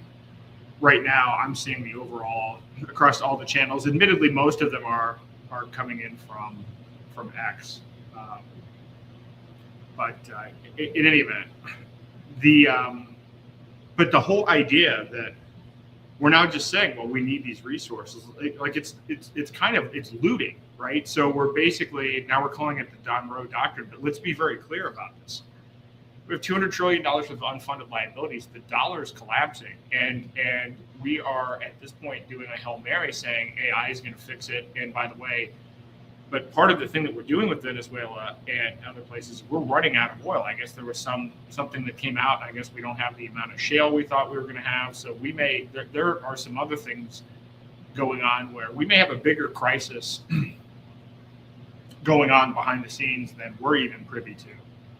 And this speaks to why, like the Greenland thing, all of this reeks of desperation, what we're doing from a foreign policy side. This isn't making the world safe. There's no aspect of this that is about national defense. This is all about staving off economic collapse. Yep. Well, I don't know. Does that map come in reversed for you, Aaron, or does that come in normal? It comes in normal. Okay, good. I couldn't tell if the audience is seeing that as normal or not. But this is the TechNate of America map, and supposedly this was put together by Elon Musk's grandfather. I don't know if you've ever seen this before. Yep. So, so again, back to that Venezuela thing, it was about drugs, then it was about oil, then it's about, what is it really about? Again, this is TechNate, technocracy, same kind of a thing. So lots of different threads here, but I just wanted to show that because I think there's more to Venezuela than just the drug trade, than just the drug issue. Well, no, they even stopped saying that. Then he said, "Oh, it's about the oil." And the point that was made in this discussion this week is that one of the things that has kind of kept this whole thing together, even though it was maybe fake, is this idea that we are the moral police of the world. We've actually dropped morality. We're straight up just taking people's resources. And now it's no longer even under the heading of, well, we're doing it to kill the narco terrorists, or we're doing it to kill the bad guys, who probably are not the bad guys that we say, but we've been lying about it for a long time. But there's a new level here when you're no longer instituting the moral, you're no longer leading with moral authority. You're just dropping moral authority. We're just flat out using might makes right. That is a change for the United States of America. That is a change for our positioning and policy. And I think that has some ramifications. And I suspect people are not going to put up with it. Well, I agree, but that's the key. That's why it's so important for you to get on with Tucker and expose this to a large number of people, because if people know what's going on, they're not going to take it. The problem is this is no different than the NACs and natural asset corporations when they tried to slide this through, between Christmas and New Year's in one of those Christmas tree bills where they hang everything on it. And again, that involved New York Stock Exchange, Jeffrey Sprecher, that whole crowd, trying to steal that stuff, trying to essentially a pre-run at tokenization, right? Can they get access to the land, the water, the ground, the soil, the air above it, everything else, the aquifers underneath the ground, anything like that? Can they get access to it, and can they capitalize on that? And so again, I think that's where we can't leave that part of it out. We just can't leave that part of it out. So this just popped up. Tether-backed stablecoin yields banned. Tether is reportedly siding with banks on banning stablecoin yields in the U.S. market structure bill. So, I mean, even the idea. This is Coin Bureau, so this is one of these captured publications. And again, I'm going to expose every single one of these. So follow me at Aaron R. Day. You'll enjoy seeing this because I'm not holding back on any of this because there isn't anybody else, and I actually need your help to share the information because this is all we have. We don't have an ad budget. We don't have a financial. There's not a financial interest in this, but the interest is everyone's free will. So I usually in the intro I state the whole existence of this show and everything that I'm doing is that we're dealing with technocracy versus freedom. and free will is at stake. Technocracy, if technocracy is implemented, digital currencies, AI surveillance, social credit scores, all determined from the top down. And originally this was an ideology that had scientists and engineers doing this. This will now be replaced by AI. Once your actions and what decisions you can even make are determined by an algorithm, and your resources can be shut off automatically, you've lost free will. You've lost the ability to make decisions. Those are the stakes. So what we're fighting for on our side is for everyone. We're fighting for everyone's free will. And while there isn't necessarily money in this, if we lose this, everyone loses. This is the part that a lot of people don't understand. A lot of people are supporting this legislation because they think it means crypto will go up. You're not thinking through 1 or 2 or 3 steps in advance. I'm not even sure you're going to get a short-term blip, right? Bitcoin has done horribly. Wouldn't you think, with this massive legislation, with governments talking about a Bitcoin strategic reserve and buying Bitcoin, and with all this legislation around crypto, wouldn't you think that Bitcoin would go up? Bitcoin has not gone up. This is now creating a crisis for Bitcoin believers who have bought into the fake digital gold narrative, because it turns out every time there's real stress, whenever there's a geopolitical thing or something going on, Bitcoin is not the flight to quality, as they call it. And now, we're at the point right now, what more what more tailwinds do you need than all of this, supposed government stuff? What do they say today? They're going to think about opening up 401ks, the $12.5 trillion 401k market, to crypto. I think it's time to do that, Paul Atkins said. Okay, crypto's not moving on that news. People don't want crypto. I'm going to say this. I like privacy. I think privacy coins are the way out for being able to do transactions, but people do not buy the store of value, the digital gold narrative at all. I have talked to, and I'm talking about some smart people, and not people that are averse to technology. There's just something about the tangibility of gold that just resonates with human beings, as whether it should or not, whether it's, whether Bitcoin in theory is better or not. It's not, based on other reasons that I've described, but it's not holding. So this is a real conundrum, but I see an opening here. I'm finding Bitcoin maxis that have only heard the propaganda. They're now reading some of my stuff and they're saying, okay, well, maybe you're right about Bitcoin, but what am I supposed to do? Buy stocks? And then now we can actually start to have a conversation about what's actually going on here, what the threat of technocracy is. Does a rancher see themselves as an authoritarian tyrant over their cattle? Was that a question from the audience? Yeah, it's a question from the audience. Well, you're the ag guy. Well, that's a good question. I think you have to talk about free will first, right? This gets back into, what do you call them? The principles, the founding, what do you call those, Aaron? The first principles. First principles. I think this gets into a first principle situation where, you have to think about, I think we have to consider human beings different than cattle, right? Is that fair enough? If we do that, then I think you have to say, cattle is, it's a food source, right? Cows are very efficient at eating grass, doing things and making, and providing a food source for human beings. And I wouldn't know if domesticating them, but we've obviously turned it into a product, through time. And it's been going on for, I don't know how many years have cows been around. I would imagine people have been eating and slaughtering cows for what, 3,000 to 5,000 years minimum, I would say. Yeah. So I don't, look, there's always been the issue of human beings and, wars. Wars are the same thing. You're essentially, and I think that's the big thing here is, let's think about this in terms of debt, because you were just talking about, what would change things. People don't like Bitcoin. They don't like, the crypto, but they might be forced because of the amount of debt that the world has. We have massive amounts of debt. And what's going to be the solution? Klaus Schwab said it, right? This is you're going to own nothing. You're going to like it. The Great Reset, I think it's inevitable, right, Aaron, that we're going to get a great reset.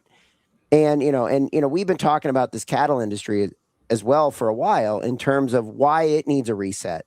Same kind of a thing. It's a non-functional market because the cattle rancher should be making a fortune right now with cattle prices at all-time highs and feedstock at all-time lows. Corn, soybeans, wheat, anything that they use to feed the cattle to fatten them up to sell them at record high prices. Everything's there for the cattle rancher to be making a fortune right now, and they're going out of business left and right. Why is that? Because structurally, the thing's been broken. There's middlemen in the middle, and they're ripping the whole system off, right? They're ripping off the end user, us trying to buy this. They're ripping off the rancher who's made this decision to be a cattle rancher, whether people like that or not. And, and he's, exerting tyranny over his cattle. I don't know. I don't know how to answer that question, really. The point is, it's a structurally broken system, right? Same thing we're dealing here with the debt. We have a structurally broken system, and we may not have a choice, unless we stand up for ourselves and understand what's going on. We have to be part of the decision. The problem is, when hell breaks loose, Aaron, I'm not sure people are going to be thinking rationally, right? They're going to take what comes easy to them. What's that going to be? Universal basic income. Who has the ability to offer that? Governments. Individuals can't say, hey, this isn't like It's a Wonderful Life where what's his name can say, hey, let's keep the savings and thrift open. This is going to come down to someone who's going to have to offer universal basic income. We saw this with COVID. We saw the handouts. Nobody turned down the handouts, right? Not very many people turned down the checks that went out to everybody, and so I think universal basic. I did, but that's all right. Well, I did. I didn't have it either, but yeah, not very many people turned it down, right? What percent? Less than 1%? Yeah. And some then took more than they should. Yeah. Right. So, we have a structurally broken system. The cattle market's a structurally broken system in the United States. So is our financial system. It's a structurally broken system. And that's why we're getting this great reset, which I think is the reason for these guys going to this digital currency and, some way to control everything.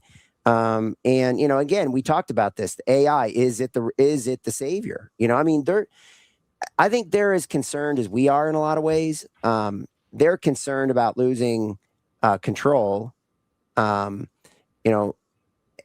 concerned about losing our way of life. If we watch what's going on, back to your video, that poor guy sitting on his bed and realizing that, he's lost his autonomy over himself. And so that's what we're worried about, right? Is having our way of life, our free will, our freedoms. I think these global leaders that have the ability to pull these switches and drive, the Howard Lutniks who are driving, this, Tether, right? They're looking for solutions too. It's just they don't want to give up power. I don't know. That's how I see it. I see they're just as concerned as we are. And the question is, can they control the crash when it happens? How's it going to happen when it happens? Are they going to be able to bring it down easy, or is it just going to fall off a cliff? And it is what it is, and here's the replacement for it. I don't know. These are the questions I think about all the time. Well, I don't think what they're doing is going to work, but I think it's pretty transparent what they're doing. Elon Musk is projecting straight technocracy. He is telling you that you're not going to need money. If anything, the currency will be measured in energy. You're going to have universal big income, awesome income, and work will be optional. And, robots will follow you. Instead of going to prison, you'll have a robot following you around. Robots will outnumber people. They'll be doing all of the work. You'll essentially be living a hedonistic lifestyle, kind of similar to that movie WALL-E, the folks that are kind of out in space. There's actually a 9 or 10 book science fiction series that I'm going to read. I actually remember to do that apparently has informed Musk's kind of view of how he thinks things are going to be moving forward. And it sounds like to me, it sounds like a dystopian technocracy, but depending on your worldview, if you're kind of strictly a materialist, perhaps it's appealing, but everything that he talks about is being done. So DOGE connected Palantir to the federal government databases. We have Operation Stargate. They're building these systems. The article, even though it's supposed to be about just the Clarity Act, I at the beginning, reiterate to people that we have real ID, but what's going on from a data collection perspective, even with HHS, even with the implementation of AI for essentially denying claims for Medicare and Medicaid. By the way, I've said this before, people like to talk about the debt. The biggest thing that is the threat to our solvency is Medicare, Medicaid, Social Security. It's $200 trillion of unfunded liabilities. Their solution to that is going to be rationing through AI. And they're rolling it out this year. They're starting to roll it out this year. This is actually happening.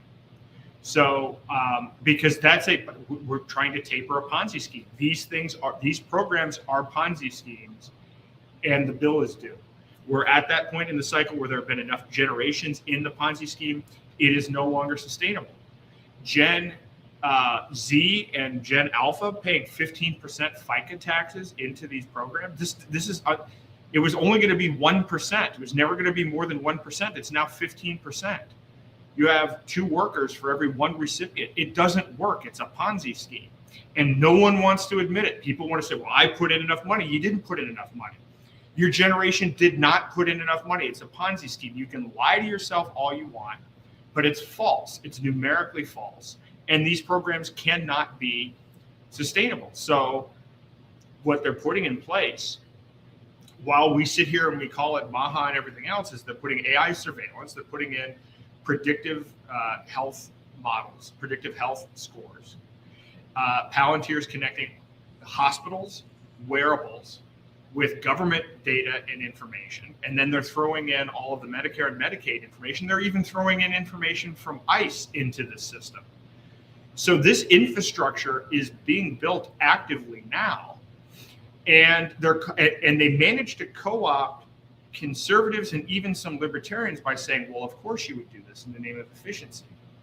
But people aren't understanding what the end game is on this. And apparently people have been willing to shed privacy and freedom for efficiency, which is very odd. And the fact that it happens within libertarian circles, with Curtis Yarvin and everything else, is also kind of a mystery. But the point is, I've been even trying to figure out what the word is to describe how I've felt since the election, which is going from everybody being concerned that Biden wins and us potentially having CBDCs to us actually having all of those things and nobody resisting it.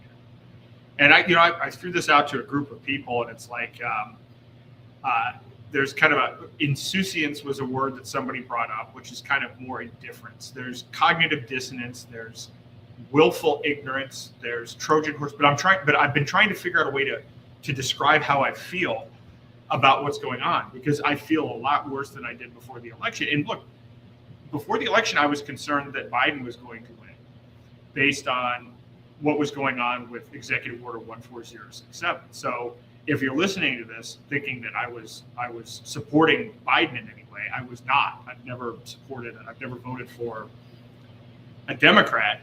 But the rug pull that's happened here, maybe rug pull is the answer. The way that this has gone from we thought we were stopping something and now we're actually supporting it. But then also some people don't even know they're supporting it. They're implicitly supporting it, but they're ignorant about the fact that they're actually supporting the opposite of what they said they were going to support. So they think that they won, and in reality, they're supporting the opposite position. That is how bad this is. And it's very difficult to communicate this because no one wants to believe it.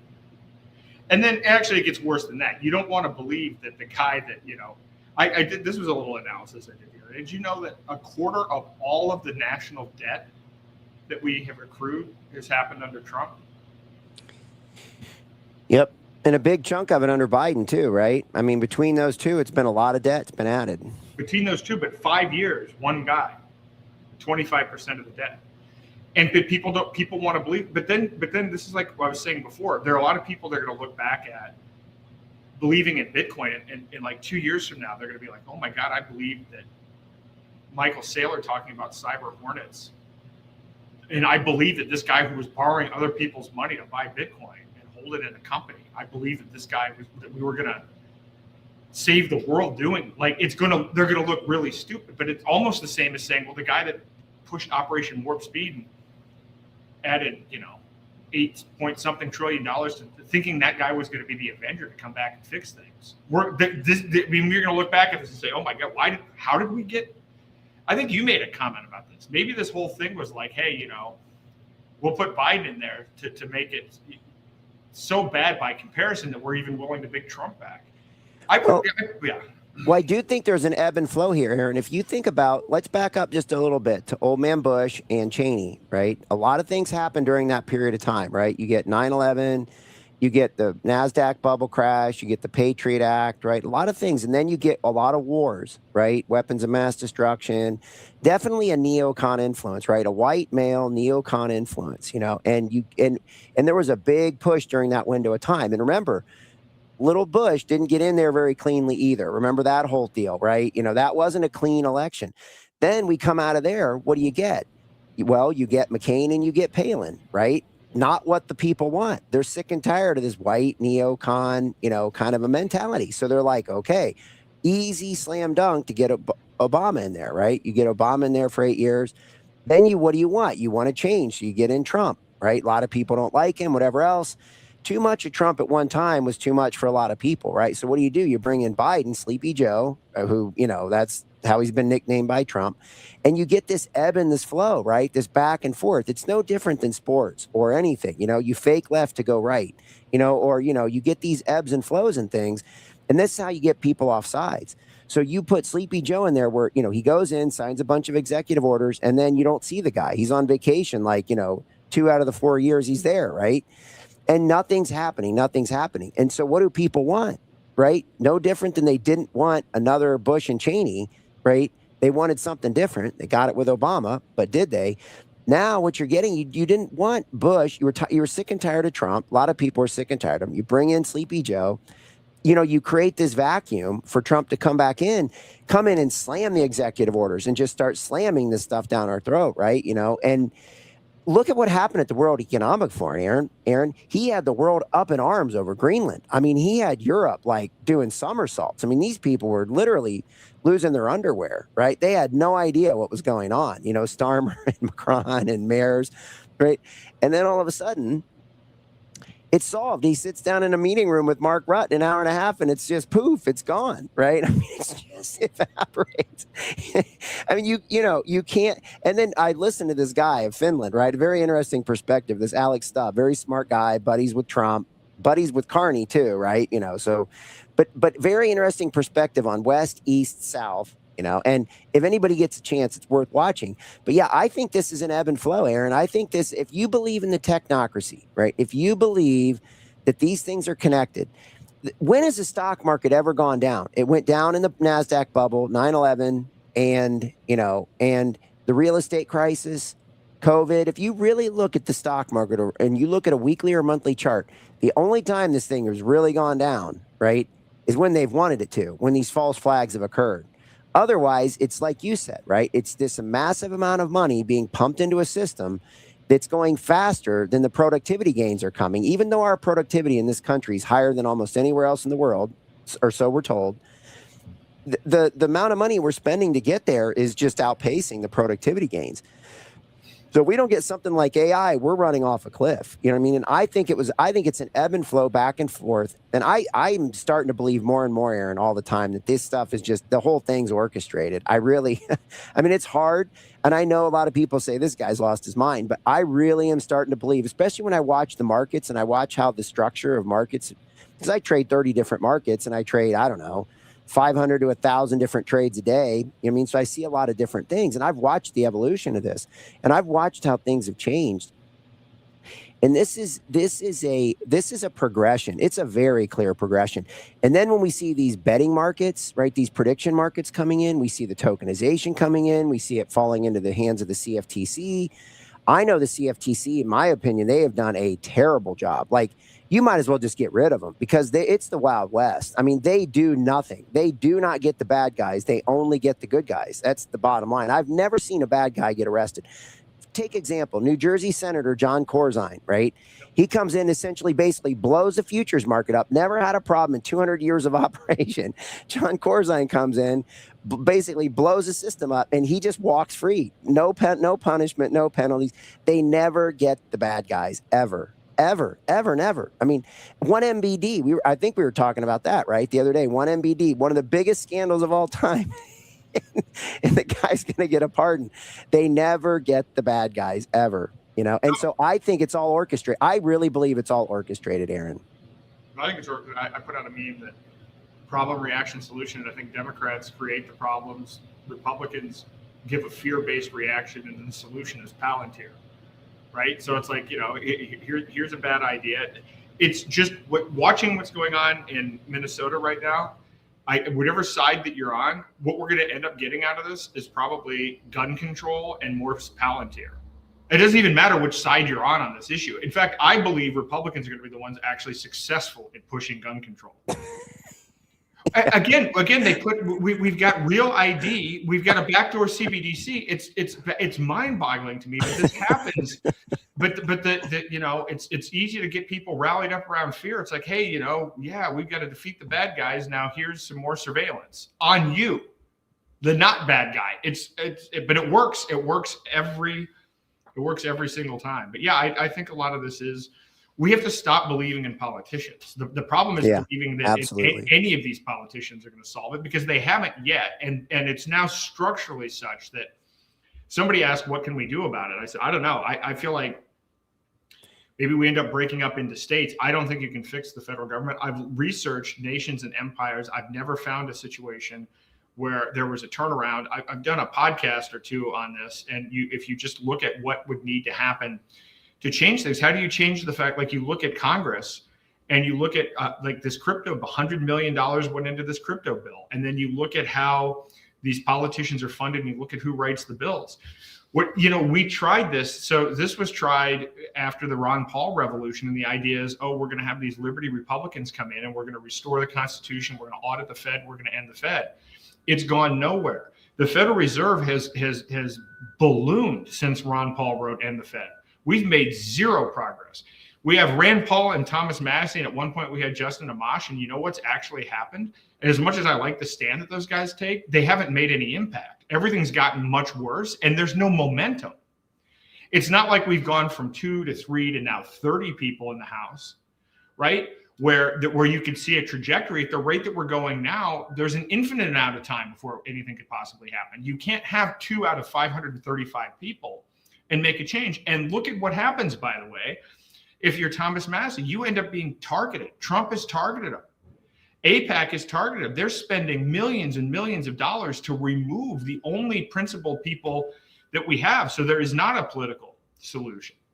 And I used to think that. I spent a lot of time on this. And, this is why when I say a lot of this stuff, it's from direct experience at a lot of different levels,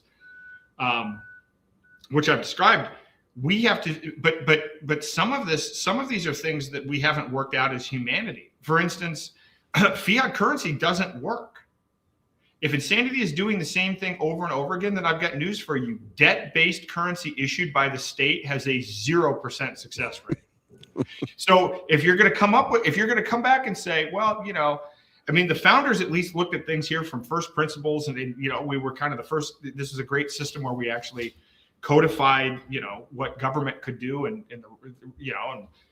the fact that our rights don't come from government, so on and so forth, and spelled out a lot of other things. But we did a lot of other things that haven't worked. And so if you are going to reevaluate, having a state-based debt issued currency doesn't work. You would have to remove that to the side. But there are a lot of other things that don't work, and there needs to be a lot of experimentation. I've been thinking a lot as I've been writing this article about, so much of it is about saying, okay, not only should we not pass these bills, but let's look at the underlying problem, which is the SEC laws. And we have these securities laws that date back to FDR, which is just absolutely insane. Which, by the way, those laws were passed at the same time technocracy was emerging. And that is not, you can go back and look at his cabinet and the brain trust and everything else and overlap. FDR's cabinet was a mess. He was a mess. It was a mess. He was an absolute mess. And so, but we're living with these things 90 years later. And so I'm like, well, some of the things with AI, somebody actually wrote this. It's like, what is AI? AI will replace lawyers. Lawyers are it's a ridiculous industry of people that take templates of documents and substitute names and then charge you as if they'd written the document from scratch. Like the whole thing is a scam. Like it's a fraud. It's all fraud. It's all fraud. It's all fraud. So when you're going to start a company, you have to create all these documents and investor questionnaires and everything else. It costs like $30,000. That all should be replaced. Even if you were going to keep the laws, which are ridiculous and out of date and not relevant. In fact, I was trying to find, there was some congressman who went and he gave a rant. I couldn't find it on YouTube. I'm trying to figure out how to search for it, but he's like, nobody reads this. Nobody reads boilerplate. And he threw the document. He's like, nobody reads any of these documents. So you have to go and spend $30,000 on legal documents that no one reads, just like the click wrap agreements that we talk about. The whole thing is fraud. It's fraud. And total fraud.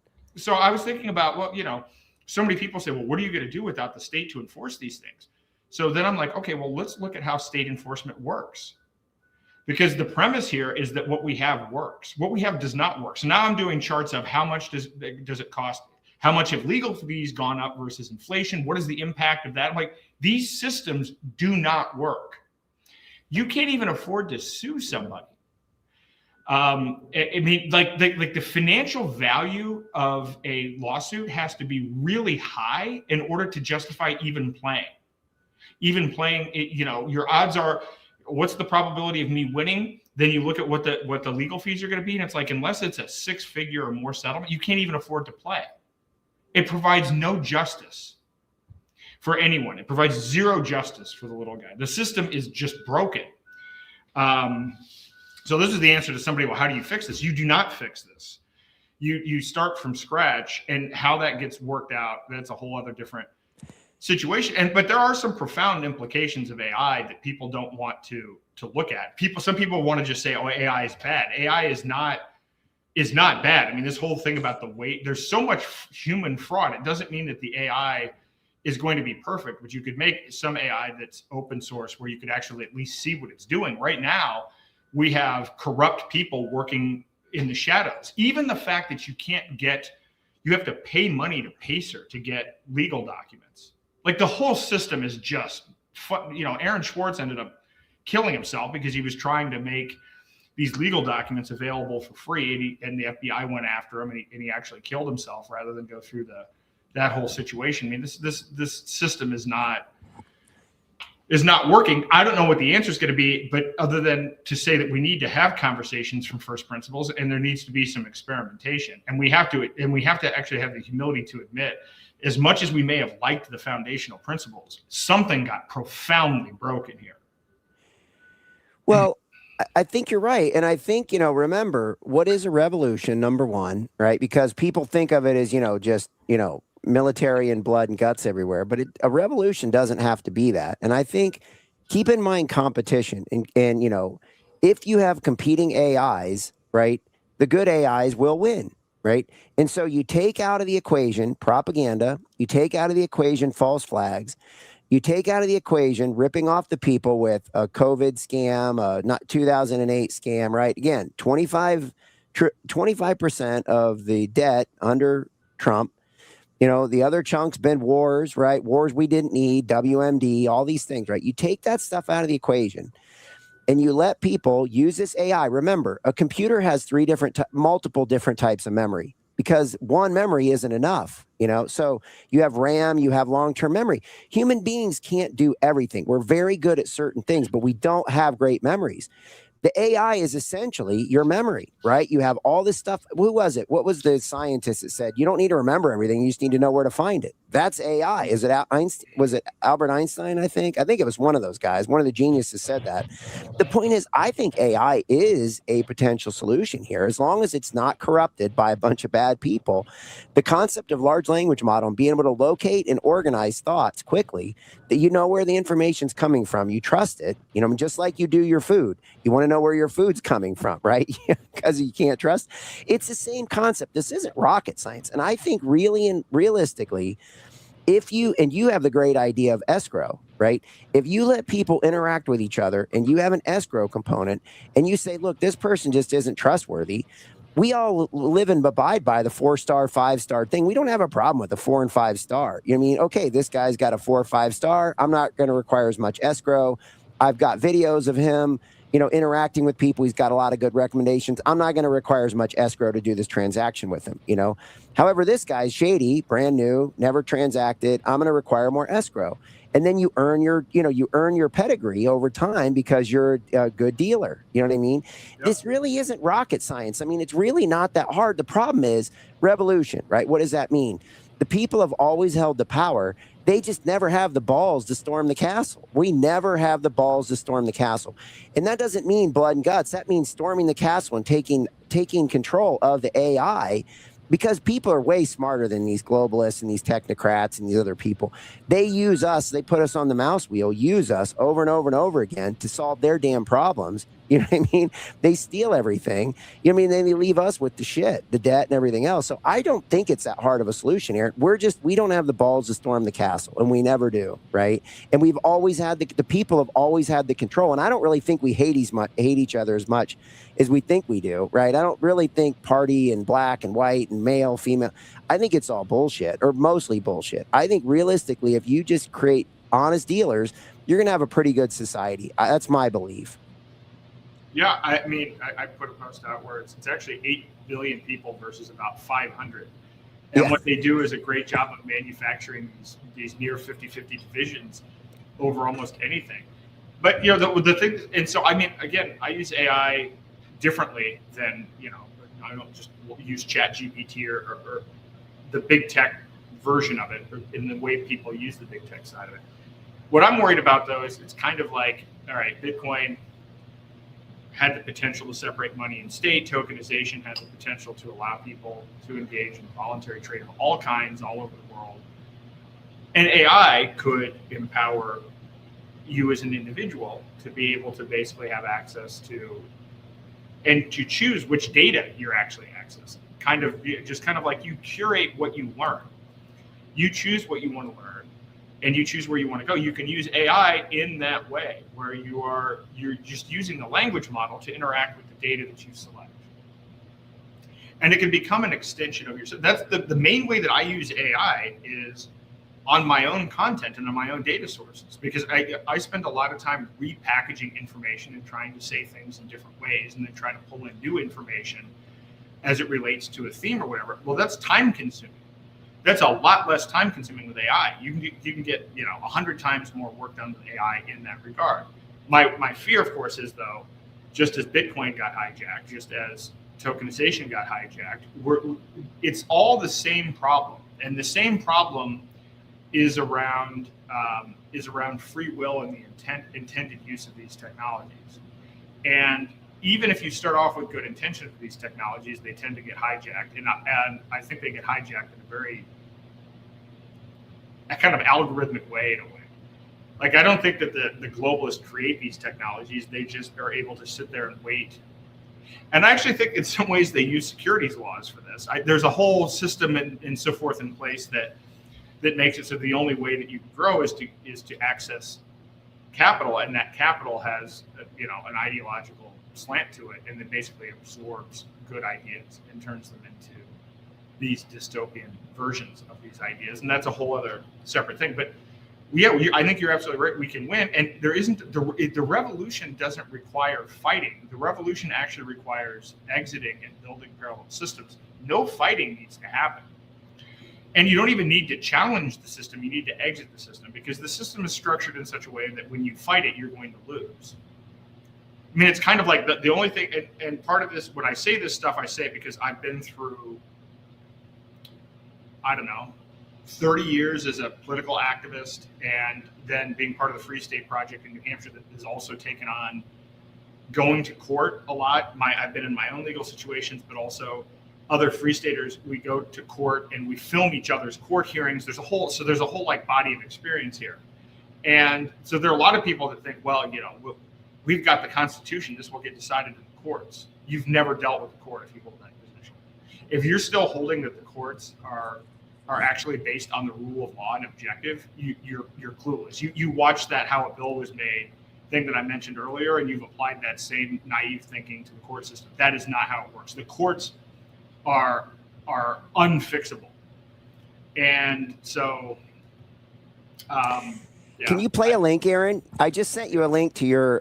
Can you play that? There's an X link on there. I don't know if you can play that. It's pretty interesting. Where did it's you not send, for. Where did you send? I sent it to your Signal account. Here we go. Yeah, give me a second here. Or will you be able to play it, you think? Because I can give a little background on it. Oh, yeah, I'll be able to play it. Yeah. Okay, so let me give a little background on this. So Chamath Palihapitiya, he is he grew up in a poor surrounding, supposedly. That's the story. Indian descent, and he climbed the ranks, pretty smart guy. I think he's a part owner in a basketball team, I believe, some sports teams. Buddies with David Sachs, right? Chamath Palihapitiya and David Sachs were the guys in San Francisco, right? That were the ones that raised the money that helped get J.D. Vance in as vice president, right? So this guy is definitely a technocrat. When President Trump had the tech dinner at the White House, on his right was Mark Zuckerberg. Next to him was Chamath Palihapitiya's wife, who's got, again, very wealthy, powerful background, and then Chamath Palihapitiya. So this guy's a player, but listen to this. I think this is a pretty fascinating look on, from a guy who's right there in that precipice of the people who are controlling capital flows, kind of like you're talking about. There's about 150 people that run the world. Anybody who wants to go into politics, they're all fucking puppets, okay? There are 150, and they're all men that run the world, period, full stop. They control most of the important assets. They control the money flows. And these are not the tech entrepreneurs. Now, they are going to get rolled over the next 5 to 10 years by the people that are really underneath pulling the strings. And when you get behind the curtain and see how that world works, what you realize is it is unfairly set up for them and their progeny. First order of business is I want to break through and be at that table. That's the first order of business. And the way that I do that is by proving that I can do what they do as well as they do it. And then do it better than how they do it. Because at the end of the day, they are commercial fucking animals. And they'll open the door out of curiosity and they'll let me stay because I add value. And then once I'm there, I can open the door for other people who can try to do the same thing. So my entire goal now is to be in a position to aggregate enough of the capital of the world to then reallocate it against my worldview. And I'm not saying my worldview is the best or right, but it is mine. And at the end of the day, there are 150 other fucking guys with their worldview, and they don't give a shit what you think about their fucking worldview. That's the truth. And so why not me? Why not? Why not one of you? Why not? And so in my life now, I'm just kind of like, why not? Why the fuck not?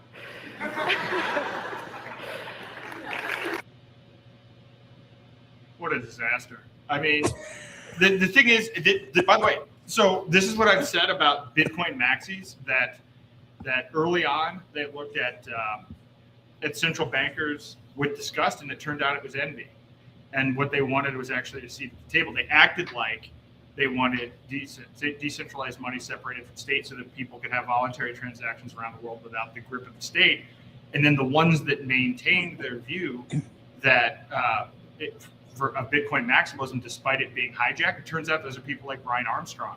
They're not going to Davos to displace it. Now they're taking his view, which is, well, I want to be one of them. And if I'm one of them, then I can make an imprint. There's no, that's horrible. But by the way, it's exactly what I expect out of these people. This is exactly what's going on. There is and the viewpoint, and I don't know what his particular viewpoint is, but the viewpoint of his circle is technocracy. He is probably in the Curtis Yarvin circle. And so what's important for everybody to know is that these people are trying to say, yeah, well, this is the old power structure. Here's the new power structure. And by the way, the new power structure is the same as you all know Harari. The new power structure is technocracy. So I'm glad you played that clip. I already didn't like that guy, but that sealed the deal. Either.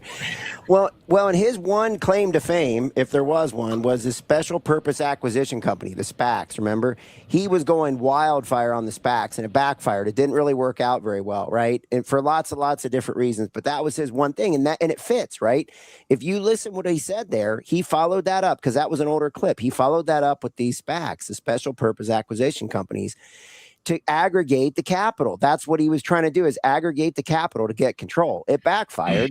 What is he doing now? He's teamed up with David Sachs. He's putting JD Vance in office, right? Like, he's part of this whole thing, and who knows what he's up to next. But he's not. Guys like that don't go away, right? They do not go away. They just keep coming back for more. No, they don't go away.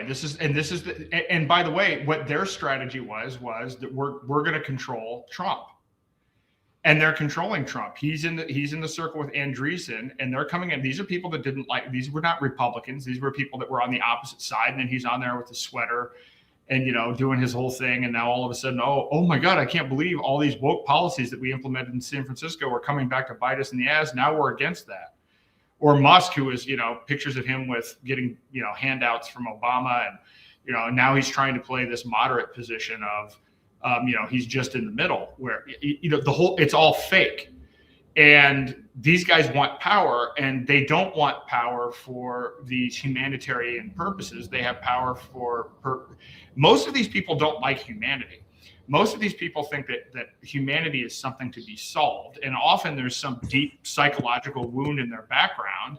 And this is kind of like a hyper accelerated Revenge of the Nerds meets Terminator. That's actually kind of what's going on.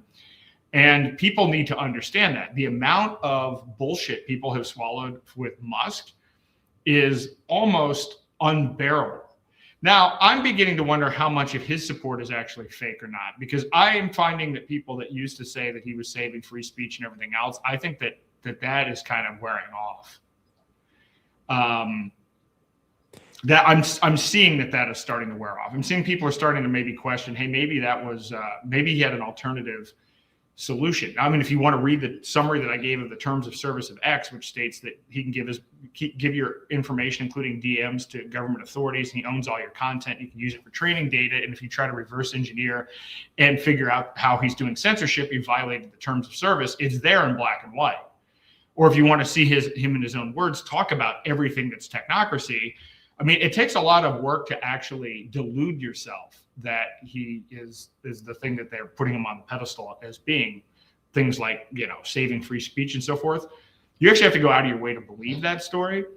But people nevertheless do. And I guess we suffer from white knight syndrome, right? It's still, people want to believe Trump despite the evidence. And the problem isn't believing in Trump. The problem is believing in any politician. This is the issue that I have with RFK and Maha, which is that it started out being about medical freedom, and now it's not about medical freedom. It's that these people believe that government should be involved in solving people's health problems, and if only their people were put in there. That is the fatal flaw. That is a no-go. And so what is going to happen out of this is you're going to have a lot of delusional people that believe in 2026 with all of the technology that we have, post-internet, post-complete failure of public health and everything else, that believe that the best way to solve health problems is to have a bunch of uninformed voters in a rigged system pick politicians who pick bureaucrats that are part of a death cult to come up with standards for everybody using technology. There isn't a worse model that you could actually deploy. And even when they say something like, we're going to come up with gold standard this or that, the big problem is in believing that there should be a single standard. Standards themselves need to be subject to market forces and competition. And that's where we run into a lot of problems. That's why the statement that how does science progress, one funeral at a time comes up. It's because we end up having a scientific. I've talked to a lot of academics recently who said that all of academia is broken. It's because there's no actual debate anymore in any discipline, whether you're talking about the hard sciences or even social sciences, there's no debate anymore. It's all the same ideologically. And even the way peer review works and everything else, peer review is if you have a contrary idea, you're not going to get your paper published. And if you have an idea that doesn't fit into the funding mechanism, you're not going to get your paper published. Academia used to be about pursuit of truth. That's gone. And I've heard that from prominent people across all kinds of universities. So, we need competition even around standards. This is, government has a monopoly of violence, and people have resigned themselves to that's the only way to do things. I think we got to break apart all of our thinking and have a lot of experiments and a lot of discussion. And so, I mean, it's hard to get people to break out of it. I think the biggest thing to break out of is and I say it again and again, and I will continue to, is people's false belief that is still that we are the best and freest country in the world, which is not objectively true on any measure. And back to AI, I was saying, and Mike Adams was saying a couple of episodes ago, we agreed that China was going to overtake the US in AI. They're ahead of us in 57 of 64 categories already. We're already seeing it might happen by the end of this quarter.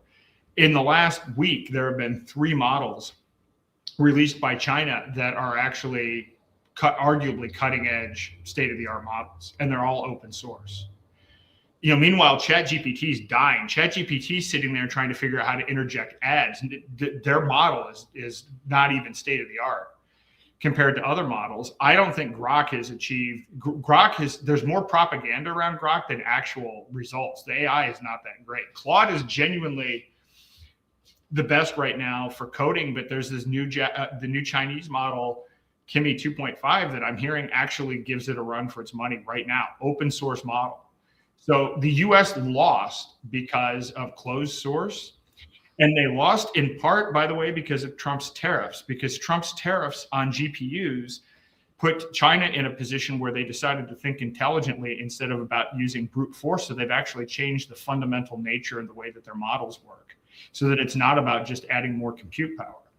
So I mean, it was a little bit of a derail, but other than to say, we are getting our asses handed to us, and we still think that we're the best country in the world. That's how big this gap is. Like, we are definitively a declining empire.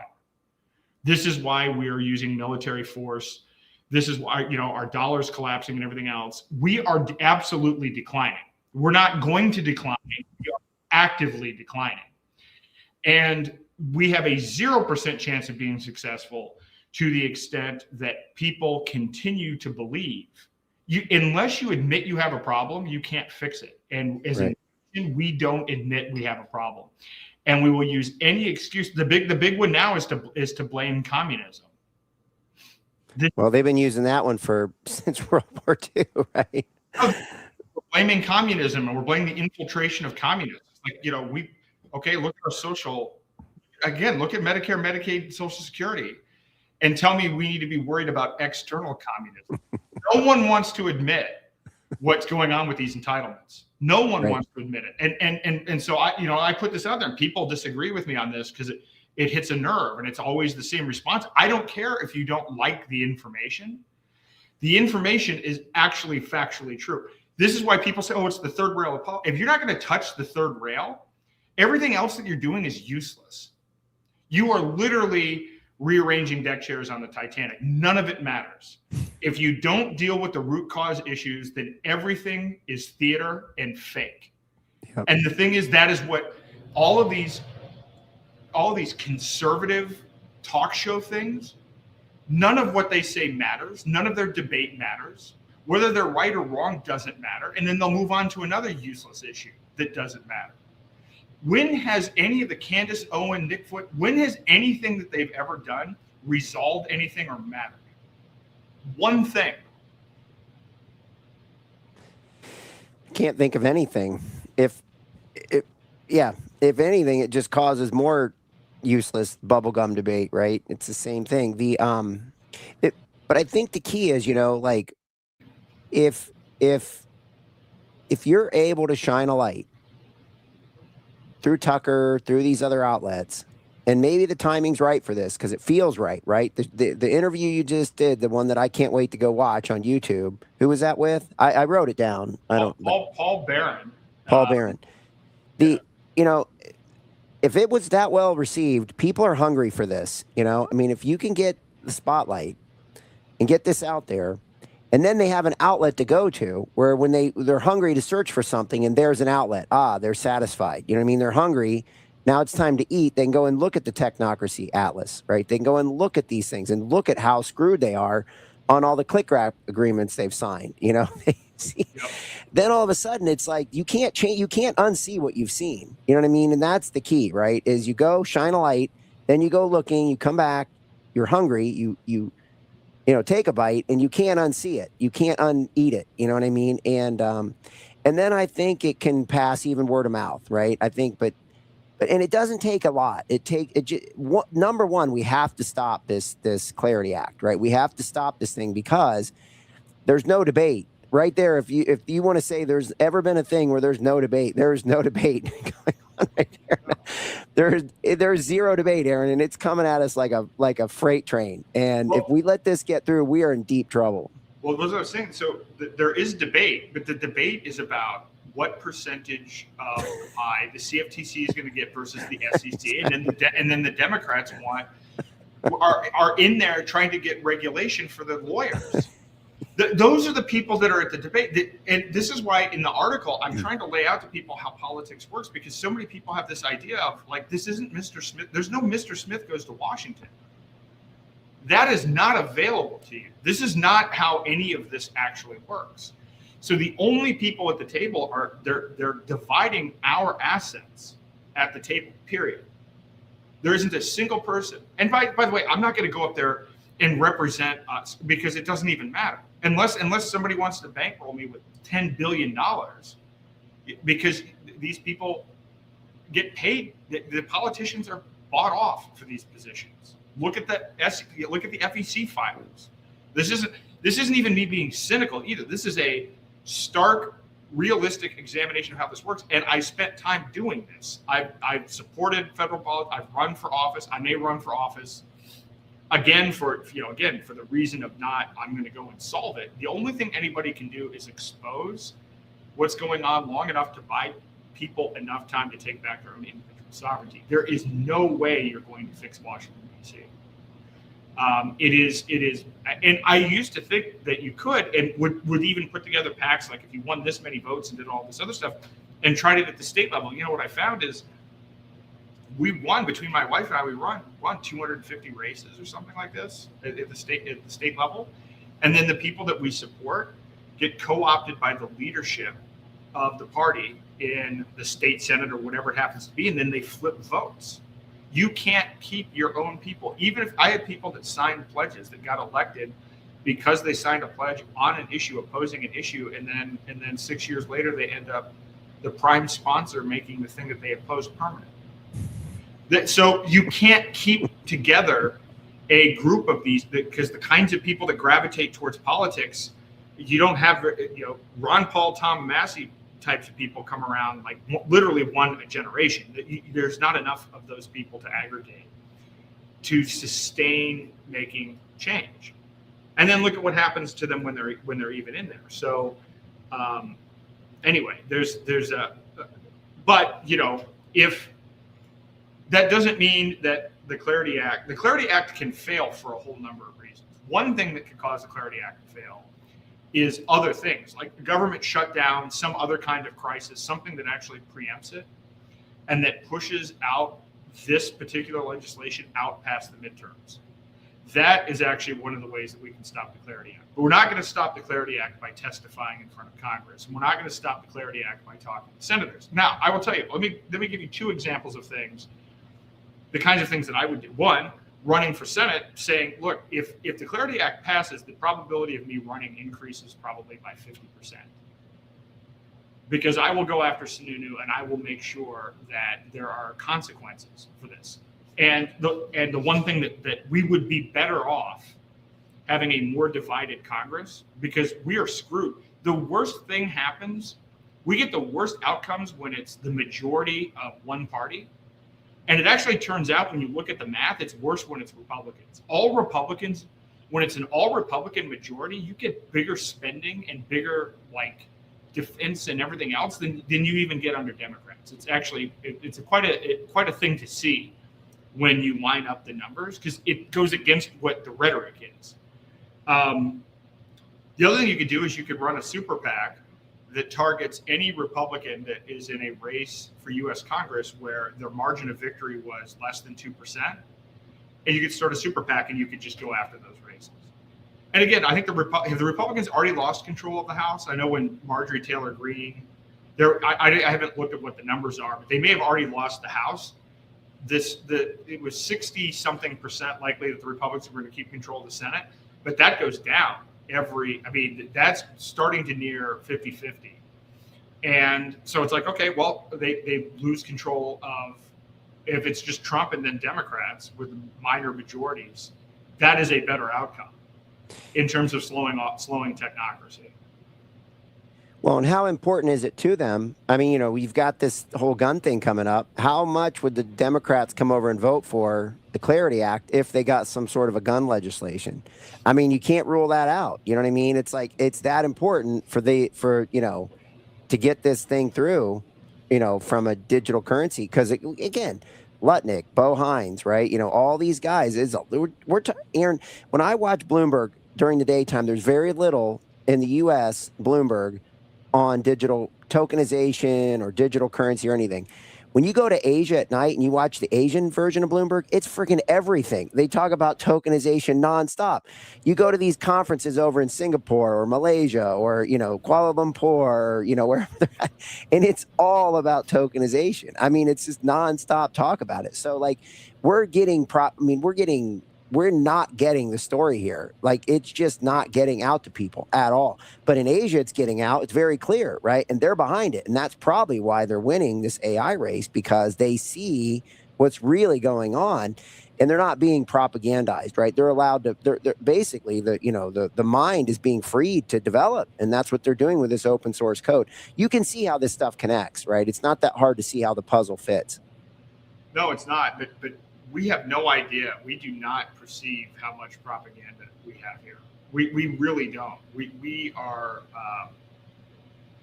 see almost nothing. That's why I did that episode, to show people. And now it's getting out. I did an episode on this probably 4 or 5 months ago, but they're now, who was it that went over to Ford, or somebody went over there and saw a factory where there aren't even lights. The 2 plants or whatever are run using just robotics, and they actually output a finished product, and the factories don't even have lights on because they're run by robots. They are so ahead of us in robotics, in manufacturing. Like we're sitting here going back to this whole weaponization of populism. Trump literally has people thinking that he's going to revive blue collar jobs that are going to be done by human beings, right? Like he's playing off of 1980s Reagan rhetoric. It's not even possible. That's not what's going to happen. The best thing, at best, if you were trying to make this patriotic, you'd be saying, well, our robots are going to be better than China's robots. But even that's not going to happen. That's actually not happening either. But what do we see? We see Musk with Optimus. We see Android. We see all of these other things as if those are the only things that exist. People in the U.S. think that that's all that exists. We're losing in robotics. You can already buy robots in China that are better than the things that they're claiming are going to come out soon here. This is how big the gulf is between perception and reality. And so, anyway, it's a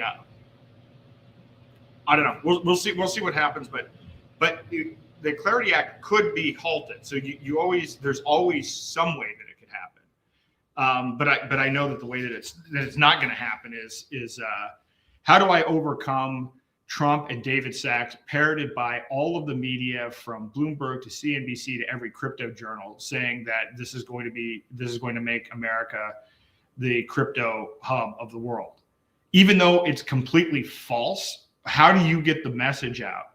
I mean, this may be something like Trap in Disguise or whatever. It's going to have to be short video clips. It's going to have to be songs. It's going to have to be something where it's like, yeah, this is, without going into the details of tokenization, this is the digital prison.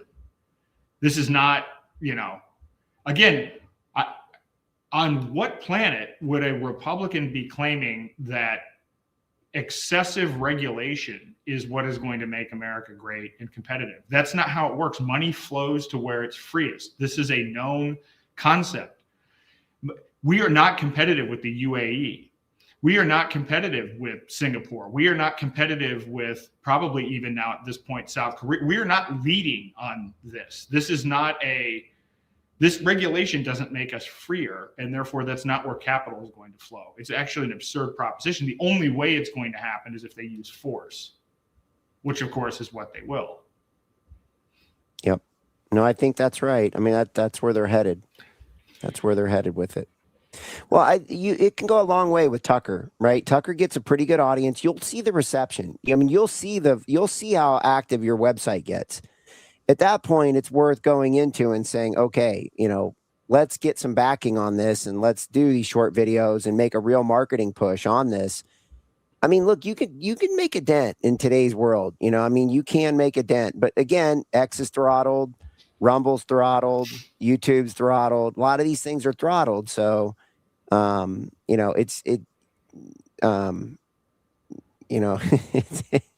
it does make it challenging, right? It's not a fair playing field. I guess that's the point. You're going against the people who own the networks of where you're trying to get this stuff out.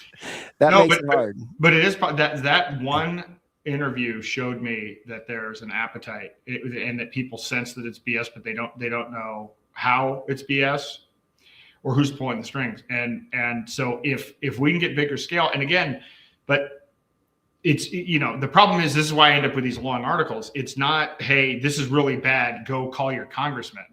It's like, this is really, really bad. The dollar is going to fail. And this is the part of the control system you have to stop. You have to exit, the dollar and exit these financial instruments and start building parallel systems. That's the tough. I worry that, you get the message out, but then people get stuck. It's the rope-a-dope thing. And then they're back to voting again. And so there's so much information to convey, but hopefully these sites are enough developed, or will be by the time an interview like that happens, where it's like, oh, okay. Because then when I was telling somebody, again, the Epstein thing, by the way, that's Trump's Achilles heel, is the Epstein thing. Even still, when you look at the polling data. So we need to crank that up, right? We need people crowdsourcing what's going on with Epstein. And I think it all ties together. I think that by the time this is done, we're going to see Brock Pierce, Jeffrey Epstein, Howard Lutnik, all of it. It's all going to line up. Bill Barr, Ace Greenberg, Bear Stearns, JP Morgan, BCCI, Safari Club. You can just keep going. You can go down. We could go on for an hour just listing off the chain gang, And what's his face was right. There's 150 people pulling the machine, and they're mostly guys. And it's, and we're going to be able to figure out who those guys are. But whether you figure out who those guys are or not, what you will realize is you need to build parallel systems. I disagree with him. He will not beat them at their game. He will become them. And you know what? He already demonstrates that that's all he wants to be. He doesn't have a principled stand. He just wants to be a Rockefeller. He just wants to be a Rothschild. He's not there fighting for anybody other than his friends that want to control and become the next. By the way, worse. They will be worse. Bitcoin maxis are worse than central bankers, as it turns out. That wasn't the case, but again, think about where they've come on this, where it's like, well, just buy Bitcoin, hold it, cut your own hair, and if you wait long enough, you will be in the citadel. And they have these memes where it's like, if you have 10 Bitcoin, you're at the top of the heap. They built it like a feudal system where they're at the top. They're not even talking about freedom for other people or maximizing free will at all. It's not even part of the ethos. They're worse than they're saying out loud what the bankers may be doing, but at least the bankers are somewhat softer in their language. They're overtly the bad guys, these Bitcoin maxis, in their presentation of this. And so that's what I'm impressed that you can say the guy's name. Chamath, you figured, I don't know how long it took to figure out how to say that guy's name. But I look at that, I'm like, yeah, we need to stop that. We need to stop the process of that. The idea isn't to be one of the 150. It's to get rid of the structure where there are 150. That should be the goal, right? Yeah. I would think, but I don't know, maybe not. Increasingly, people are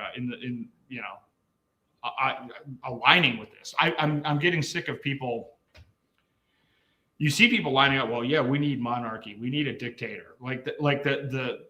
That whole thing has taken on more popularity than it should. But this, to me, is just it's the last gasp of a declining empire. That's why we're actually getting to this point. People do know this. Another thing that came out of this conversation this weekend was somebody saying, yeah, people are starting to get nuts. Maybe it's because intuitively people do know that that the dollar's collapsing. People do know that we're at this great reset point. They don't necessarily know who's behind it or whatever, but they just sense that we're kind of at the edge here, and there's uncertainty and nobody knows what's going on. Somebody says, I just got kicked off stream for the third time on Rumble, but by the way, backed by Tether.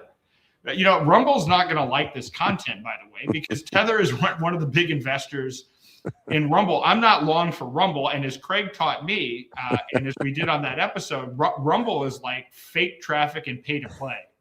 So we're not going to be a hit on Rumble. This is why, you know, you can watch this through the AaronDayShow.com, but yeah, I don't hold out any hopes for any big burst on Rumble anytime soon. Nobody's getting behind this on Rumble. No, the title of this is like Bo Hines and the 120 day. What is it? 120 days from White House to Tether CEO. This thing, I'm sure, didn't do well in the keyword search.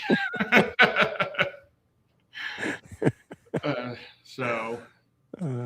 right. Well, we've been out of here for about 4 hours. I'm getting a little near the end here. I've got to. I still have to work. I got to get a clear head to finish this article. It's been so.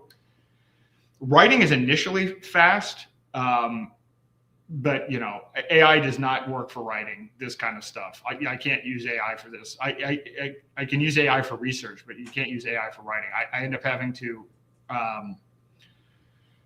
edit and rewrite from scratch. I've had to rewrite this article. I'm not even saying it wasn't AI. I've had to rewrite this article 3 times because I've tried to lay out what the argument is, and I'm still not sure it's good. I've got to get something out, but it's like it's painful editing. Yeah, I'm sure it's work. Editing takes about 10 times longer than writing, in my experience. Yep. So anyway, stay tuned. It's tentatively called "The War on Crypto: How the Clarity Act Betrays Financial Freedom." That's the working title, and it'll be a beast. But hopefully, hopefully people will read it and works will derive from it. Again, this is the whole point on this. Is I wanted this to be the article that everybody refers to when they talk about the topic. Whether or not anybody even reads it or not, it's like this is if you actually want to see what the full argument is. So at least when I'm talking to people online, it's like, all right, here's how the whole process works. This is how the voting works. This is how all of this works, so that you're not buying the propaganda. So many people buy the propaganda. It's frightening to see. Although I also heard recently that even in academia, people don't read the academic papers. They don't read the whole literature review. They don't read the analysis. Sometimes they don't even now read the abstract. They just read the title. And so, you know, if that's what's going on in academia, we know politics is worse, right? People don't read the bills. People don't read the summary of the bills. And the titles are the opposite of what the bill means. So if there's somebody that's going around parroting just the title of the bill, you already know right out of the gates. How do you have an argument with that? You already know they didn't read the bill. If they're saying, well, it provides clarity. I mean, it was like, you know, the genius. People always ask me, how did we get why is it called the Genius Act? I'm like, well, there's the Stable Act in the House and the Genius Act in the Senate. And then people roll their eyes. It's like this. They're mocking us. They're actually laughing at us with these bill names. So, all right. Well, any closing thoughts before we wrap this up? No, I think it's great. I'm going to go check that Paul Barron thing out. I'm excited to see that. It sounds like it was good. Anything in there that you covered that you haven't covered before? I mean, or was it pretty? I mean, was it pretty basic? I mean, did you go deep, or did you pretty much just keep it conversational? Or well, he let me talk. That was one of the things that I have no idea. I've never watched any of this other guy's shows, so I don't know how unique this was. But from the comments, I guess it was different than how it normally goes. So he gave me latitude. And what was different about it is most of these podcasts are are you for the Senate bill or the House bill? You usually pick a side. And what I did was I framed it as, why do we even need financial regulation? And if we were going to have financial regulation, why would it be through Congress, which has this background? But I framed it all in Bank Secrecy Act, SEC laws. And in the end, he had a lightning round thing. He's like, are you for the agriculture bill or the finance bill? And I'm like, none. We should repeal the Bank Secrecy Act. So what I did about this, it wasn't long. It wasn't even an hour interview. It was maybe 35 minutes. But what I did was I reframed all of his questions. And what I did, which I think the audience had never heard before, was I refused to answer his questions in the way that he asked, because I framed it back as, why do we need market structure? Adam Smith talked about the invisible hand. We've had markets that structure themselves organically throughout time. Markets have functioned without a Senate Finance Committee, right? And so what I think that I threw out there were it could change the way that they thought. Now, is it going to be new information? No, it's the information that I've said on this podcast and the previous podcast. The difference is it was in a Q&A environment where people are not used to getting that answer. People are used to you're answering the question in the way you're picking, right? It's are you red versus blue? And I'm like, I refuse to answer that question. And so that's why the comments and what I clearly saw in the response is that, yeah, okay, this guy gets it, because no one's heard that. People think it.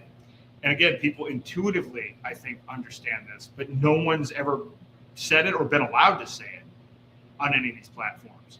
This is why I'm saying an open debate. Tim Scott, Boozman, any of these people, Brian Armstrong, any of the lobbyists, the Blockchain Association, any of you deadbeats from the CFTC and SEC that are part of the revolving door, I will debate any of you on any platform, and it will never happen. In fact, I encourage you to do this. Go on these things and encourage people to have me on to debate someone. Watch how that doesn't happen. See how many times I've been invited to debate people on Bitcoin, how many Bitcoin maxis. There's only one Bitcoin maxi who's had me on. Cedric Yunkelman, I believe is his name. He has Bitcoin Matrix podcast, and I'm grateful that he did it. And he was not, and you know what? Actually, it was a great show. It was a great interview. It wasn't combative. I assumed that I was walking into I was walking into a bad situation. It was a great interview. We talked mostly about technocracy, and then at the end, we touched on some of these things, and so that was great. But the other people, they've all blocked me. And push on that. Push on that. Ask these people to debate me directly, because I wanted that. That's what we need to see. The American people have not seen any opposition to any of these positions. And what gets me riled up about this is people say, well, why did we heard about that? Well, because people like Roger Ver were threatened with life in prison, and now he can't talk, or he violates his prosecution agreement. Ian Freeman's in prison. These privacy developers who are developing the technology the way it was supposed to be to protect our financial privacy, they're all in prison. So the people that should be talking about this can't. They've literally been pressured and imprisoned by the federal government. So this is why nobody's heard of any of the rest of this. It would be far. You have no idea how much further along this would be if Roger Ver had been talking about this. I even get the years now mixed up. I forget that this whole thing happened in 2024, not 2025.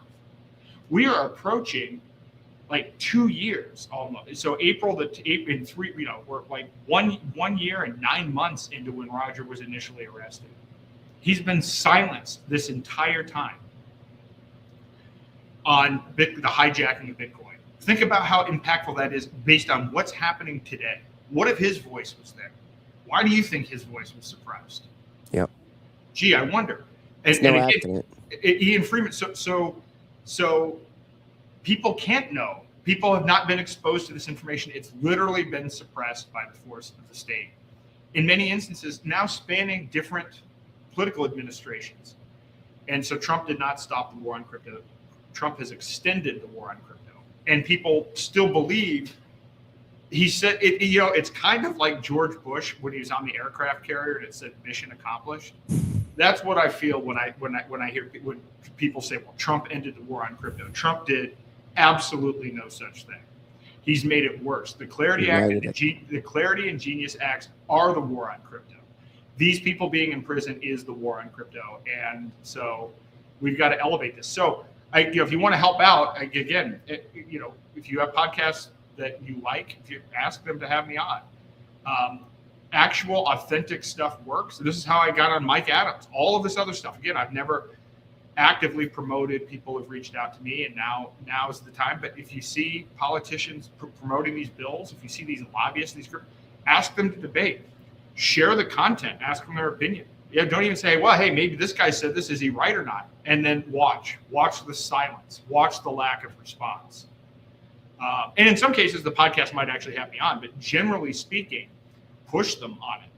And the silence will be deafening. And if enough of us do it, then in the comments, rather than seeing bots that are these little sycophants that repost and repackage in 10 words what the post said that are clearly bots, maybe we start a discussion on these threads and people start seeing the alternative position. Because based on that Paul Barron thing, I'm of the opinion. And now, just today, even I put out a post. I said, well, when did you first realize that Bitcoin was hijacked? And there are a lot of people that follow me. They're like, yeah, 2017. This guy's like 2015.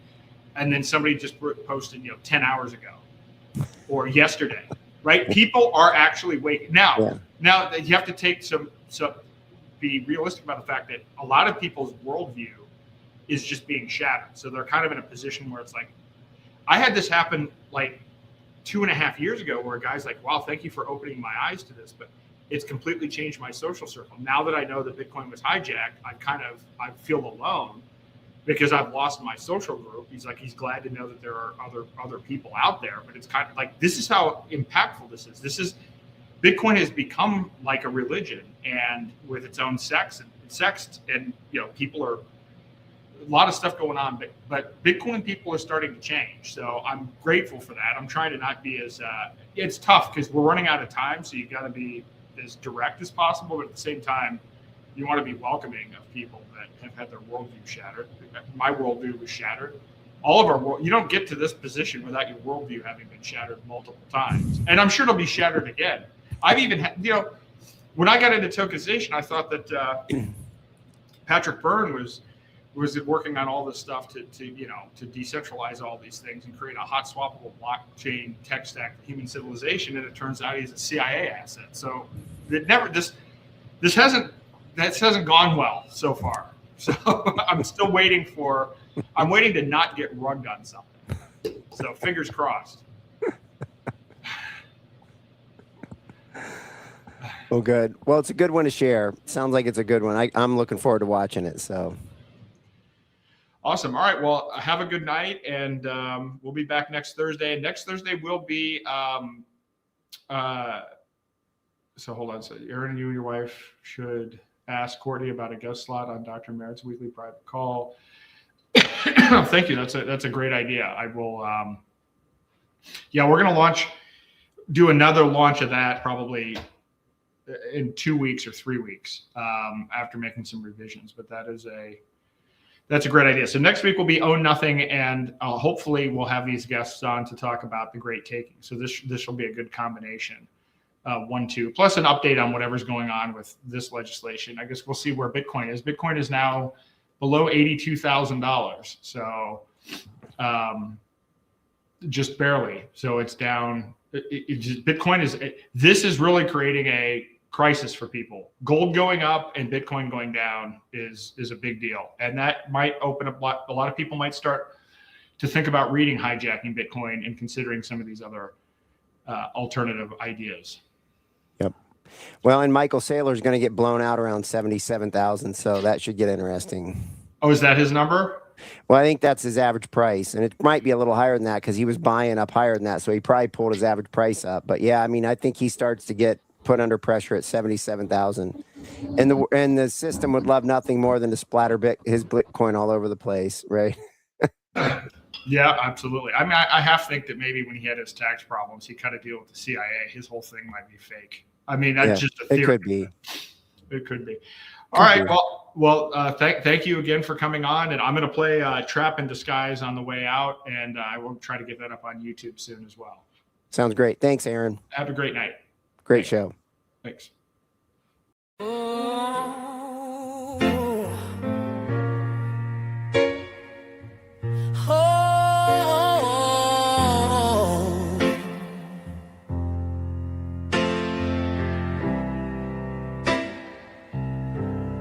I woke up to silence,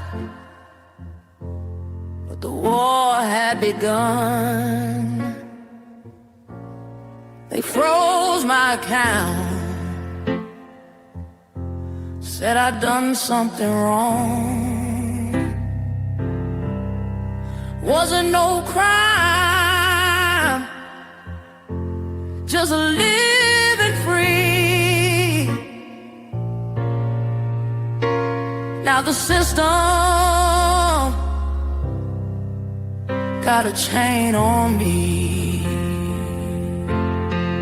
They took my savings, my future, my land, with a single code line and a government hand.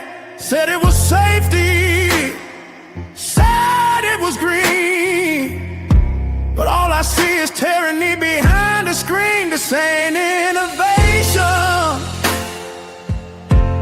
it's a trap in disguise. You'll own nothing, be watched all your life.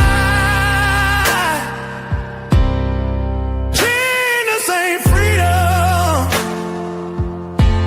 gravity ain't clear. It's a cage they built while we cheer. I believed in the promise, the man with a plan, but the same old swamp just changed its brand. He banned the front door, opened the back, signed the bills that launched the final attack. This ain't innovation, it's a trap in disguise. You'll own nothing, be watched all your life. Genius ain't freedom, quality ain't clear.